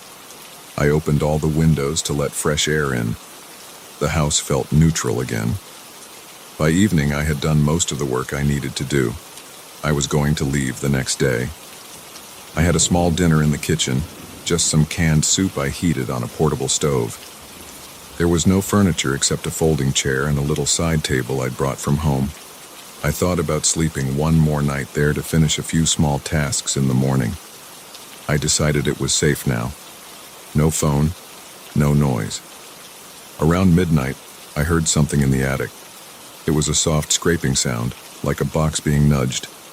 I froze. I listened carefully. The sound stopped. I took a flashlight and climbed the attic stairs. The attic was dark. The single bulb barely lit the area. I scanned the floor. The boxes were stacked as I'd left them. I walked around them. Nothing looked different. I thought maybe it was just the house settling. I stepped carefully between boxes. I saw nothing unusual. Then I heard a click. I turned around, pointing the flashlight. I saw a piece of the phone's cord on the floor. It was a small piece of wire and plastic from when I smashed it. I must have missed that piece when I cleaned up. It was just lying on the floor. I picked it up. It felt rough on one end. I placed it in my pocket. I wanted no traces left of that phone. I went back downstairs. I locked the attic door. I sat in the living room. I listened. The house was quiet. I got my sleeping bag and tried to sleep right there on the floor. I didn't want to sleep in the bedroom anymore. I was tired and my shoulders were tense. I thought about going to a hotel, but it was late and I figured I could handle a few more hours. The house was dark except for a small lamp. The silence was complete. I wondered if I should turn on the TV for some noise. I decided not to, because I wanted to hear if anything happened again. I lay there with my eyes open for a long time. I kept thinking about the phone ringing. I remembered the sound of those voices. They didn't speak to me. They just talked quietly among themselves. I never understood any words, just the low tone of conversation. I felt a knot in my stomach when I thought about it. My breathing got shallow. My palms were sweaty. But then I reminded myself that I had destroyed the phone. There was no phone anymore. It couldn't ring again. There was nothing for me to fear. It was just an old piece of junk. Maybe it was malfunctioning, picking up some odd signal. Now it was gone. I stayed awake for a few more hours. I heard no sounds. I felt a bit calmer. Eventually I slept. When I woke up, it was morning. The sun was coming through the windows. Everything looked normal. I got up, stretched my back, and checked the attic one more time. Nothing had changed. I took out the last bags of trash. I looked inside the trash bin outside. The pieces of the phone were still there. They were broken and silent. I closed the bin. I drove away that afternoon. I didn't stay any longer. I left the house empty and clean.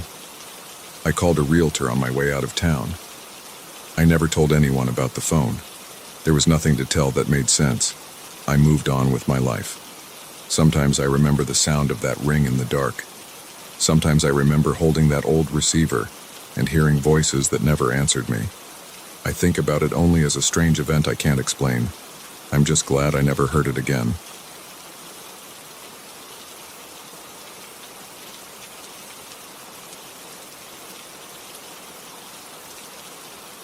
I moved into my new apartment on a Tuesday morning. I remember the way my arm hurt from carrying boxes up the narrow hallway. The lights in the corridor were dim and made everything look a bit grimy. The door to my apartment was a plain brown slab with a scratched brass number, 306. I pushed it open, stepped inside, and found a small living room with old wooden floors and a window facing a quiet street. The kitchen was in a corner, separated by a short counter. The bedroom was just big enough for a bed and a dresser. There was a faint smell of paint. The building seemed normal enough. Neighbors walked by without saying much. I had no reason to feel anything strange that first day. On Wednesday afternoon, I checked the mailbox downstairs. Inside, I found 2 advertisements and a postcard. I remember noticing the postcard's edges were yellowed. The photograph on the front showed a park bench and a small fountain. I turned it over. There was no return address and no name. The handwriting was careful and small. It said, "Your sink will clog today." I stood there in the building's lobby for a second, feeling confused. It was a weird message. I shrugged and tucked it into my back pocket. At that time, I thought it was probably some stupid prank. I had a lot on my mind. I needed to unpack my stuff, go buy groceries, and figure out where to place my furniture. That evening, around 7, I started washing some dishes. I had made a sandwich and used a single plate and a knife. As I rinsed the plate, the water in the sink suddenly stopped draining. I flicked the switch on the garbage disposal. It made a weak sound and died. I looked down and saw a small backup of dirty water. It smelled like rotten food. I tried to poke at it with a fork, but nothing moved. After a few minutes, I realized it was clogged. I remembered the postcard. My forehead felt warm, and I noticed my shoulders were tense. I could feel a slight tremor in my hands. The message on that card had predicted this.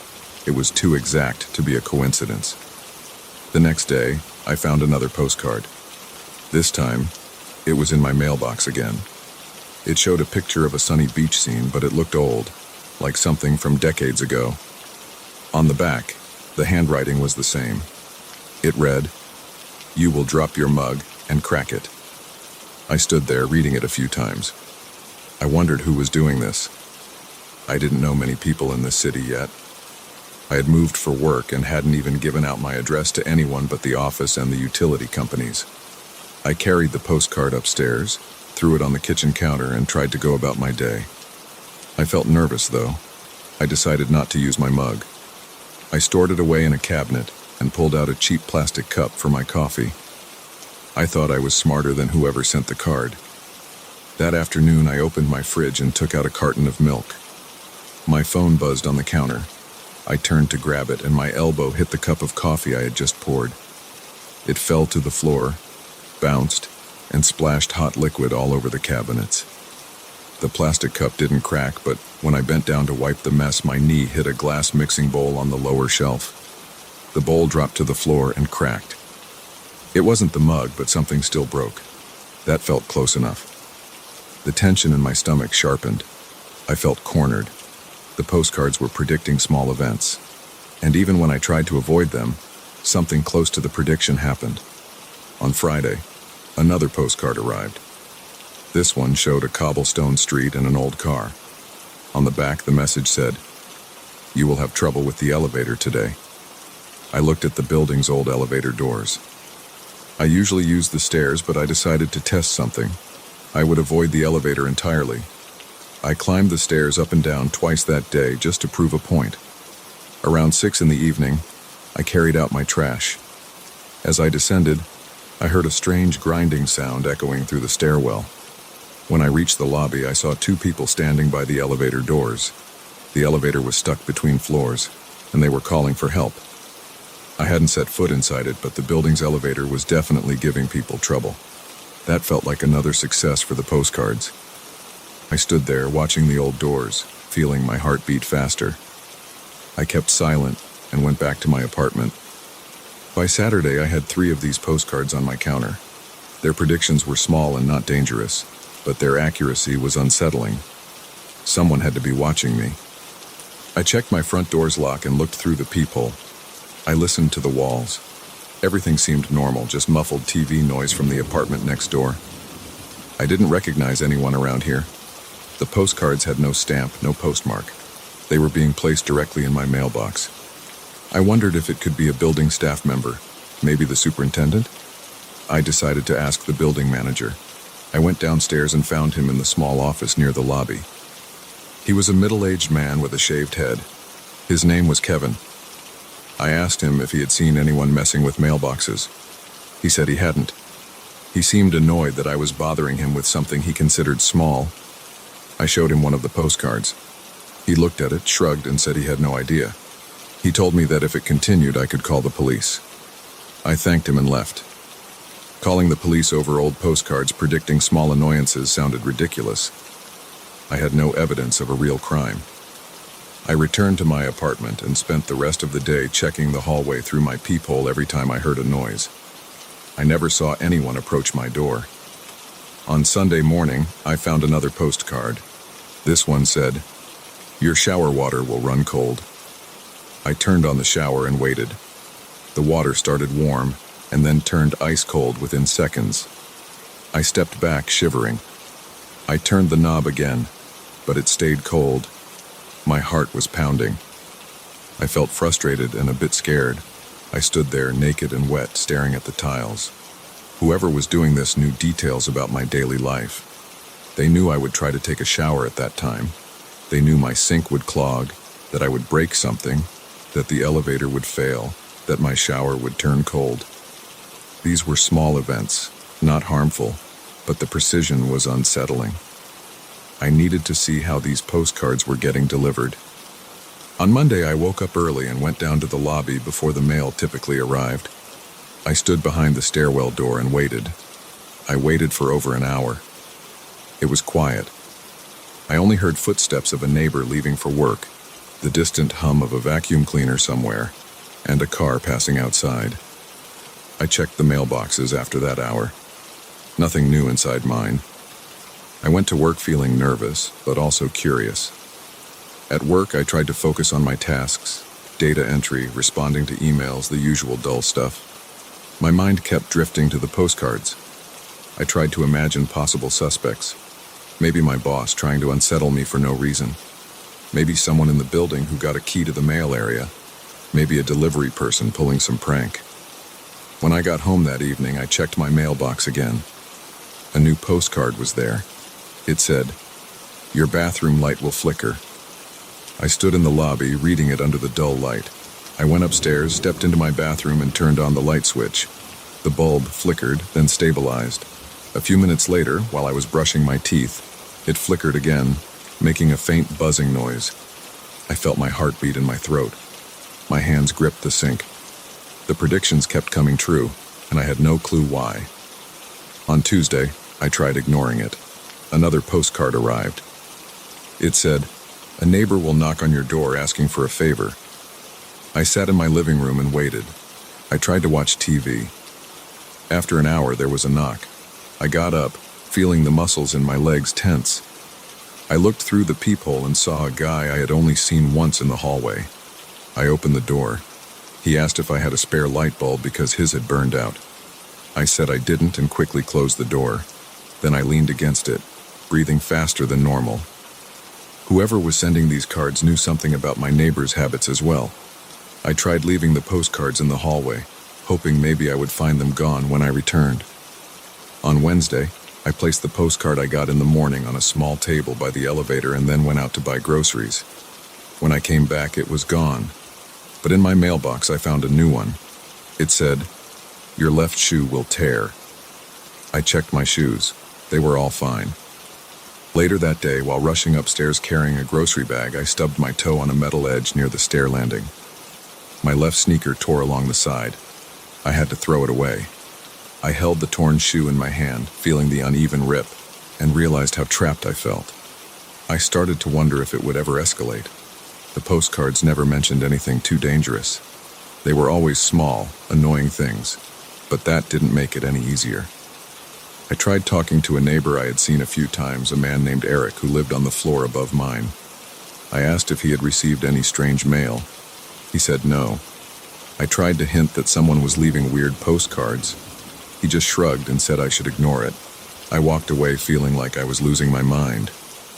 On Thursday, the postcard said, "You will trip on the lobby rug." I decided to avoid the lobby rug completely. I would step around it carefully. I walked downstairs, kept my eyes fixed on it, and stepped around it. As I was passing, the door behind me swung open as a resident walked out, hitting my shoulder and causing me to lose balance.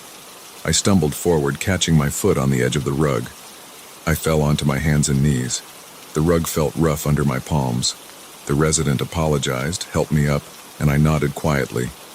I returned to my apartment with dirty palms and a dull ache in my right knee.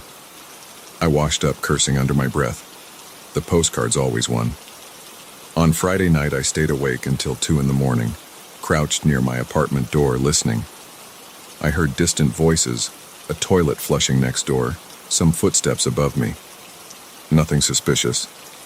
I checked the hallway several times. I saw nobody placing any postcards.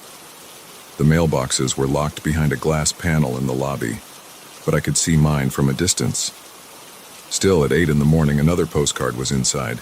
It read, "Your kitchen faucet will drip." When I checked, a thin, steady drip was coming from the faucet's spout, hitting the sink with a light tapping sound. I turned the knob tight, but the drip continued. I placed a towel under it, feeling frustrated and tired. My stomach felt tight each time I looked at these postcards. They were old, their corners bent, images faded. I inspected them closely. No writing on the front except the printed name of some old place or old photographer. The handwriting was always the same. It used a thin black pen, neat and even. I tried to match it with any note I had from anyone, but I had nothing similar. I considered calling the police, but what would I tell them? That someone was predicting minor inconveniences in my life. They would think I was wasting their time. On Saturday, I hid in the lobby behind a large potted plant after the mailman came and went. I watched him open the mailbox panel, insert the regular mail, and close it. I waited another 30 minutes after he left. No one else approached the mailboxes. When I finally checked my mailbox, I found another postcard. This time it said, "You will hear scratching at your door this evening." I felt a chill run down my spine. I returned upstairs and locked my door. That evening, I sat on the floor with the lights off. I held a flashlight and stayed silent. Around 9, I heard a faint scratching noise at my door. I froze. My breath caught in my throat. I crawled closer and looked through the peephole. I saw nothing, just the empty hallway. The scratching continued for a few seconds and then stopped. I felt sweat on my back. I stayed there for a long time, listening to my heartbeat. Whoever this was, they were right outside my apartment. After that, I tried throwing the postcards away. I tore them up and tossed them. The next day, I found 2 new postcards. One said, "Your window will stick and not open." The other said, "Your hallway light will dim." I checked the window. It was stuck. The hallway light outside my apartment looked dimmer than before, like the bulb was about to burn out. My chest felt tight. I swallowed hard. The postcards would not stop. The predictions kept happening. They never threatened me with serious harm.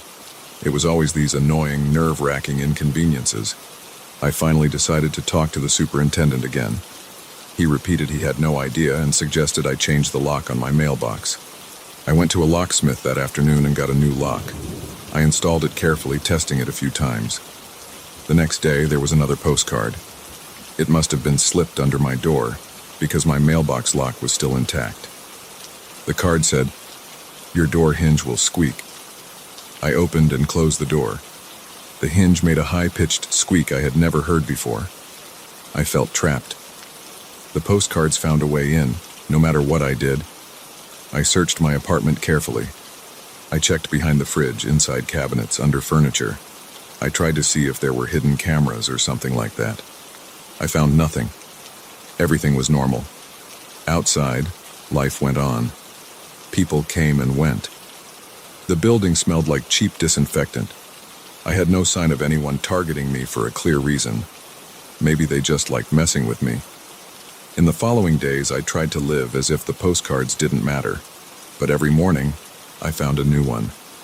The predictions kept coming true. I started to plan around them. If the postcard said I would spill coffee, I drank tea. If it said the door downstairs would be stuck, I left early. But no matter what I tried, something close to the prediction happened. The postcards were always right. I felt tired, my body tense, and my head ached. I jumped whenever I heard a noise outside my door. Now, I keep them all in a drawer. I stopped tearing them up. I check each one, read it, and see what happens. I don't know who sends them or why. I don't know how they know these things. I tried ignoring them, and it never worked. I tried avoiding what they said and ended up getting caught in some twist of fate. At this point, I just accept that someone is playing a game with me, and I can't figure out the rules. Every day, I open the mailbox or check under my door. I find a postcard. I read it. I wait for the small, annoying event to happen. I deal with it. Then I go to sleep, feeling tense, knowing tomorrow there will be another card, and I have no idea how to stop it.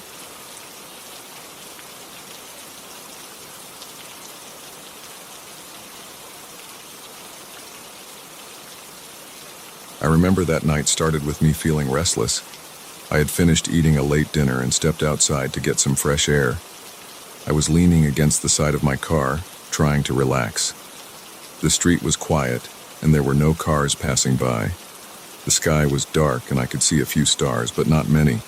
I could hear my neighbor's dog barking in the distance. I could smell the grass which had been cut earlier that day. The pavement under my feet felt cool. I wasn't expecting anything unusual.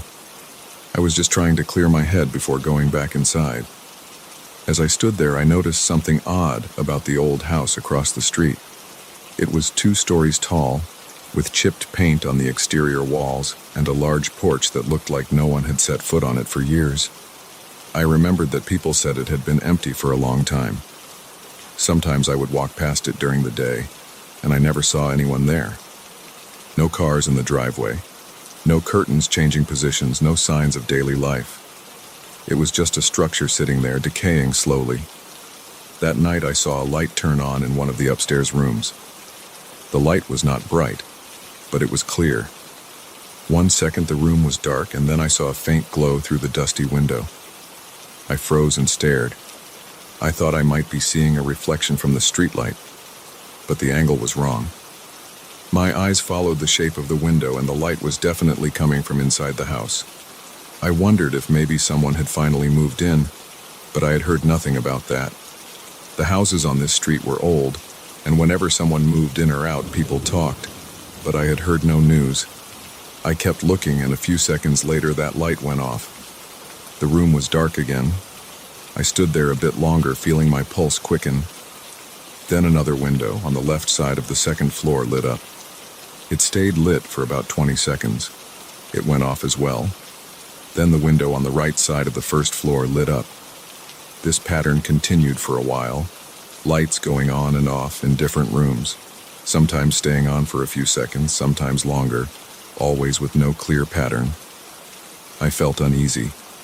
My mouth got dry, and I could hear myself breathing faster. I tried to calm down and think logically. Maybe someone was testing the wiring. Maybe there was an electrician working late, but I saw no vehicle out front, and no ladder, and no sign of anyone moving around. It was just those lights, going on and off, sometimes flickering, sometimes steady. I stepped closer to the edge of my property to see if I could spot any movement inside. The street lamp's weak light didn't help much. I saw no silhouettes, no shadows. I didn't want to go inside my house yet. I felt curious and uneasy. I decided to walk over to my neighbor's place. He lived 2 houses down on the same side of the street as me. He was a quiet man in his early 50s, always polite. I walked up his driveway and knocked on his front door, feeling a slight tension in my shoulders. After a moment, he opened the door, holding a beer, looking confused. "Sorry to bother you. You see those lights?" I said. I pointed toward the old house across the street from mine. My neighbor stepped out onto his porch and looked. By then, the lights were off again, as if nothing had happened. I felt a little embarrassed. Maybe I looked nervous, and he could tell. He said he didn't see anything now. I tried to explain what I had seen, the lights going on and off inside a house that was supposed to be empty. He scratched his chin and said that house had been empty for years. He said the last tenant left in a hurry, complaining about strange things. He said no one ever confirmed what happened, but the guy who left swore he saw someone inside at night moving from room to room, even though he lived alone. The neighbor shrugged and said he never paid much attention. He suggested maybe some squatters got in, or some pranksters playing around with flashlights. I listened, then thanked him and walked back to my house. Before going inside, I looked at the old house again. Everything was dark now. I stood there for maybe a full minute waiting, but nothing happened. Eventually, I went inside and locked my door. I sat in my living room with the TV on low volume, thinking about what I had seen. I thought about calling the cops, but what would I say? Lights flickering in an empty house, no real threat. They would probably send a patrol car by, see nothing, and move on. I decided to wait. That night I couldn't sleep well. I kept getting out of bed to peek through my upstairs window, which had a direct view of that old house. Each time, I saw nothing but darkness. After a few hours of restless turning in bed, I finally drifted off, but my sleep was shallow. I woke up tired and irritable the next morning. The next day was uneventful. I had some work to do in my home office, and I tried to focus on that. I drove out for groceries in the afternoon. When I passed in front of the old house, I glanced at it quickly. No changes. Same worn-out porch, same boarded-up basement windows, same peeling paint. The front door looked locked. I saw no footprints on the dusty steps, no signs of movement, just an abandoned building, silent and still. As night came again, I decided to keep a closer watch. I ate an early dinner and then turned off most of the lights in my house, so I could observe from my upstairs window without glare. I pulled up a chair and positioned it near the window, keeping the curtain slightly parted. Outside, the streetlights cast a pale orange glow. I saw my neighbor's porch light. I saw the shape of trees behind the old house. Everything was quiet. I waited about an hour. Then, around 10 at night, I saw a faint light in the second-floor window of the old house. It was very dim, but it was there. I leaned forward, pressing my forehead against the window glass. The light stayed on for about 15 seconds, then went off. Then I saw another light on the opposite side of the second floor. That one flickered a bit, then steadied, then went off. My heart rate increased. I felt a tightness in my chest and my fingertips felt cold. I didn't understand what I was seeing. It made no sense that these lights would behave like this. I put on my shoes and stepped outside. I stood on my front lawn looking directly at the old house. I tried to figure out if maybe it was someone inside with a flashlight walking around, but the pattern didn't match someone walking. The lights would appear in one window, then go off, then reappear in a completely different window on a different floor too quickly. It was too fast for a person to move. I didn't see any figures and I didn't hear anything. The air was still, and I could smell the faint odor of someone's barbecue from a few houses away. I rubbed my arms. It wasn't that cold, but I felt a chill. I wanted to be sure. I decided to approach the old house. I walked across the street, staying quiet. As I got closer, I noticed the front yard was full of weeds, and the path to the porch was cracked. The porch steps creaked under my weight. I leaned forward and tried to look through the front window. It was covered in dust and grime on the inside, so I could barely see anything. I tried knocking softly on the front door, even though I expected no answer. Nothing, just silence. I moved along the side of the house, stepping carefully to avoid making noise. The side windows were just as dirty. The backyard was overgrown with tall grass. I stepped on something metallic, maybe an old garden tool. It made a dull clank sound. I held my breath for a moment, listening.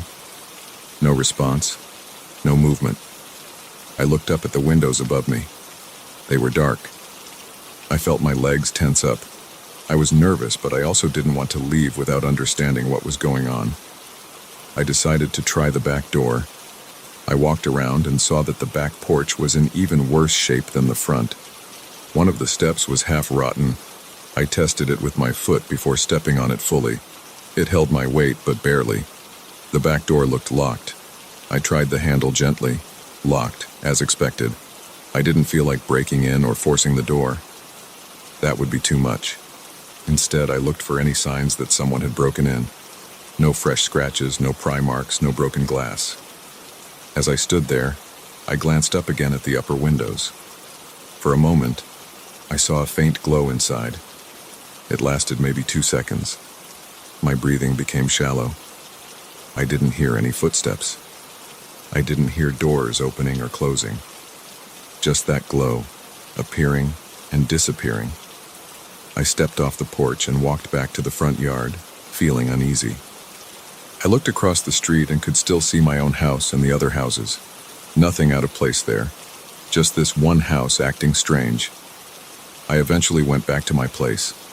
I locked the door and sat in the living room, thinking. I thought about calling the neighbor again. But what would he do? He had already told me what he knew. The house was empty. The last tenant left quickly, claiming to see things. Now I was seeing things too. But these weren't hallucinations. They were actual lights, real physical light inside that house. I considered calling the police this time, but again, what would I report? I didn't want trouble or to be seen as the weird guy on the street. I decided to wait one more night and see if the pattern continued. If it did, I would call the cops and have them take a look. If there was someone inside messing around, they would find out. If there was some kind of electrical malfunction, maybe they could identify it. The next day passed slowly. I worked from home again. I tried to keep busy. I didn't mention anything to anyone else. I saw my neighbor mowing his lawn in the afternoon. I thought about going over to ask him more about the old tenant, but I decided against it. I didn't want to seem too obsessed. I had no concrete explanation, and that made me feel frustrated. That evening, after dinner, I sat by my window again. I turned off all the lights in my living room. I opened the curtains just enough so I could see the old house. At first, everything was normal. It got darker and the streetlights came on. I waited for hours. My back started hurting from sitting too long. I got up and paced around my living room, then came back to the window. Around midnight, the light started again. This time, the sequence was quicker. I saw the upstairs window light up, then the downstairs window, then one on the side. It kept going, off and on, without any pattern I could understand. I felt my scalp tighten, and I gripped the windowsill. I looked for any sign of a person inside, but saw nothing but those lights. I grabbed my phone and decided to call the police. I reported that I suspected someone was trespassing inside the old house. I said I saw lights turning on and off. The dispatcher said they would send a patrol car to check. I waited. My mouth was dry and my heart was beating faster than normal. I opened the front door to stand on my porch and watch. About 10 minutes later, a patrol car rolled down the street and stopped in front of the old house. I saw 2 officers get out. They shone their flashlights at the windows and tried the front door. I stayed on my porch watching quietly. They circled the house, checking the windows and doors. They didn't break in, they just looked around with their flashlights. After a few minutes, one of them crossed the street toward my house. I stepped off the porch to meet him. He asked if I was the one who called. I said yes and explained what I had seen. He seemed unimpressed. He said the house looked secure, no signs of forced entry, no lights on inside now. He suggested maybe I was seeing reflections or maybe an electrical short causing a faint glow. I tried to insist that I saw clear lights turning on and off. He shrugged. He said without evidence of trespassing, they couldn't do much. They left. I stood there, frustrated and confused. After the patrol car disappeared around the corner, I turned back to look at the house. Darkness. Nothing. Just a quiet old building. I felt tired. My neck was stiff and my forehead was sweaty. I had no explanation for what was happening. I went inside, locked the door, and sat on the couch with the TV off. I could hear my own breathing, slow and shallow. I decided I had done enough. I had tried to understand, but I got nowhere. I would leave it alone. If the lights continued, maybe someone else would notice. Maybe eventually something would turn up. But I was done watching. I was done losing sleep.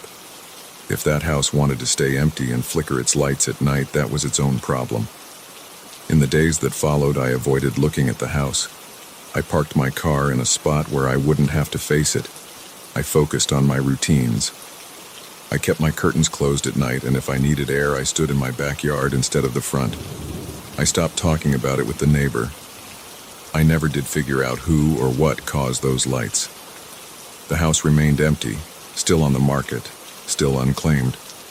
Sometimes, late at night, I would catch myself thinking about it.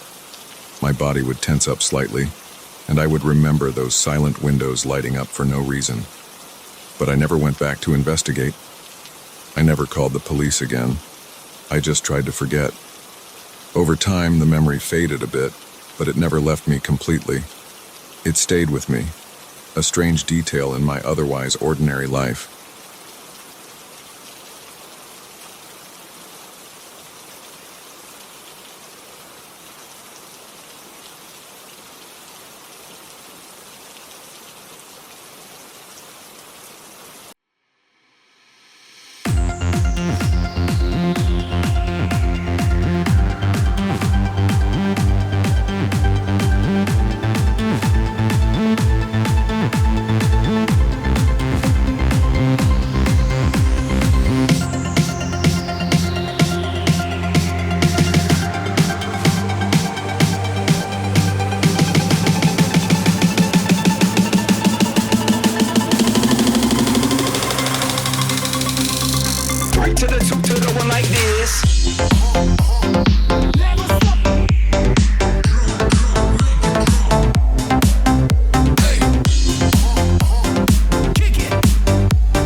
to the two to the one like this.